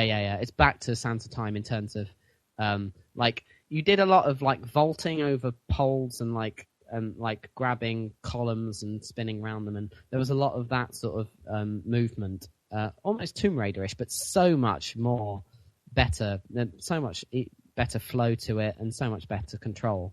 It was like Tomb Raider times 1,000 when you first... Wasn't it? Yeah, so you haven't played it, Rob, but it was a really good game. But yeah. Anyway, we were talking about racing games, weren't we? Yeah, it's an interesting aside. Yeah. The one thing I will have to mention, because this is quite a big issue with the game, going back to Grid, yeah. Pay attention. I am. But the big issue in the game is that at the very least, online system, and I've heard a number of things on the interwebs about this happening on a number of other places, and there not being a particularly easy fix, is that it's not massively happy with the new i7 chipset. Okay. You know, the Pentium Core i7s. Yeah. First thing you have to do is turn off the hyperthreading, and then you also have to turn off any CPU stepping you have on your motherboard. You know, so any of that kind of performance. So it slows the board down to make it quieter when you're not doing anything. Reason being is that in the game, every now and then the world will stop for a brief fraction of a second and then speed up to the correct speed. This isn't like a game pause or anything like that. The world just stops. The music carries on. The sound effects are all carrying on. And occasionally the physics engine carries on as well. Oh, God. Which leads to some really hilarious moments. It's like you'll be driving along, everything will stop, except for your driver's hands, which have suddenly gone into tard-out mode. So you're like, do-do-do-do, and then they'll be back on the wheel. Yeah, I saw that bike. It was very funny to watch. Just the way the hands totally just... Because it's like, it doesn't know where the wheel is any longer, so they just kind of flail around randomly. You'll have to play a game, like when you're playing it, that whenever it happens, you have to watch out for it and spaz out with your own hands on the...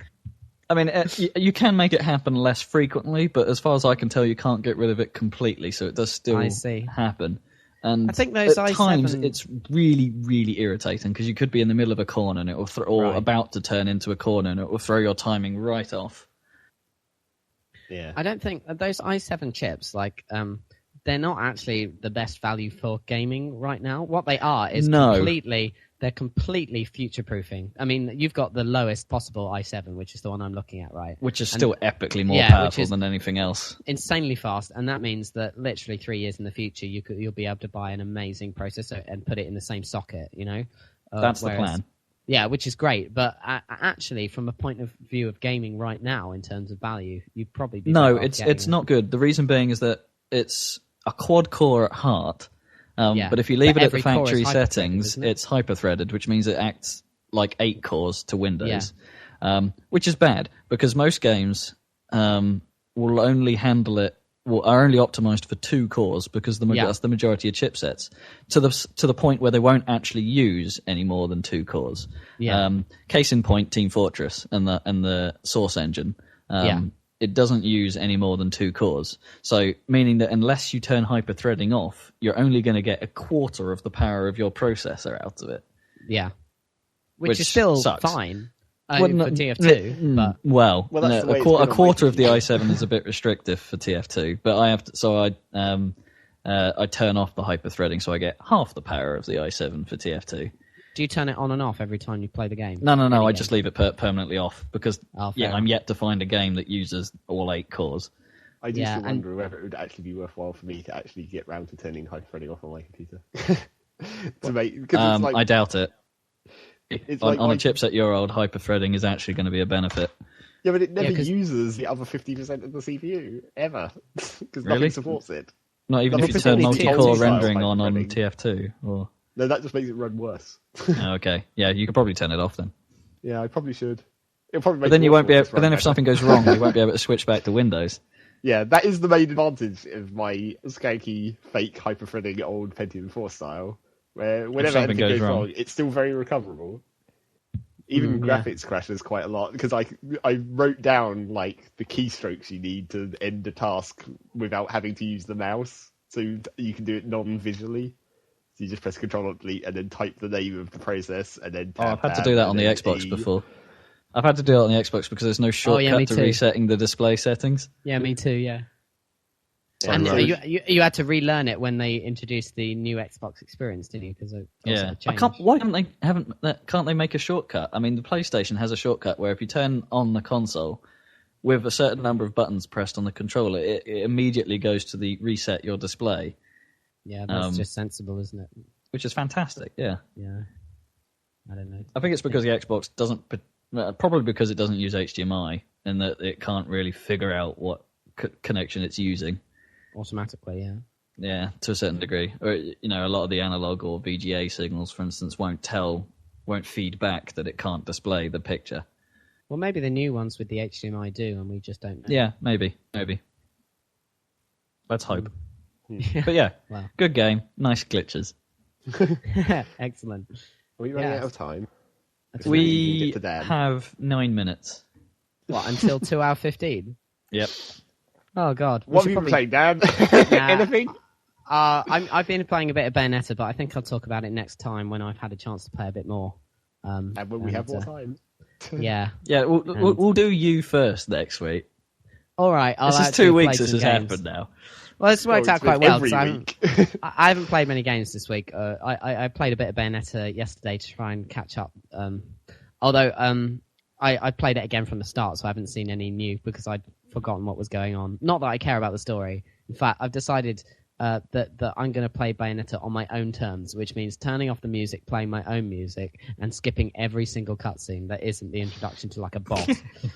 Yeah, that's how I'm going to play that game, and I'm going to enjoy it. I'm not going to sit through the J-pop, and I'm not going to sit through the ridiculous story that makes no sense. Did we talk about it before on the episode 1? Or... Very briefly, but I had hardly played it, so I want to talk about it when I've actually experienced more of the combat and stuff, and the items and things. It's one of those games where I'll say this briefly, but some games you don't get much to choose from in terms of items initially, and it very gradually opens up what's available to you. And then other games, you have a shop, and there's tons of awesome stuff in there, but you can't afford any of it. It's one of those. It's one of those where you can see all these awesome things that you might be able to get in the future, but you're in and it encourages you to visit the shop, but you never initially have any money at all or rings. And you don't know when you're going to get the awesome. Yeah, you don't know when you're going to get the stuff. Yeah, I mean, not that you would if you didn't see them in the store, but. Yeah, I mean, you generally know there's going to be awesome stuff in the future, but it's really tantalizing. It's like, should I be spending money on like health power-ups when I might need to save up for random, because you can buy new guns, new moves, new accessories, all kinds of stuff. I gotta be honest, I don't have a problem with that system unless because it's a bit of a careful game they have to play, because if they get it wrong, you end up in a section of the game where it's very difficult unless you have a certain item type. That's true. Yeah, that's annoying. So if they get the structure of the game wrong, where it doesn't matter what where the shop doesn't really define the difficulty of the game, then it's okay. But it's a fine line. I don't think it will really badly. I mean, you're pretty powerful just straight up as Bayonetta, really. So you could probably complete the game. yeah, so we'll see. I'll talk about that next time. Yes. So should we wrap it up? I think Why I the heck not? Yeah, let's shut it down. Okay, Covered a lot of ground this time. Yeah. My list of tags is fairly epic. Okay, so you get that up on the site. And, We covered a lot of stuff considering we didn't play very much. Indeed. I hope you've enjoyed this, listeners, and join us again next time on the Saladcast. Do we need a fanfare? Da, da, da, da. Yeah, we'll work on it.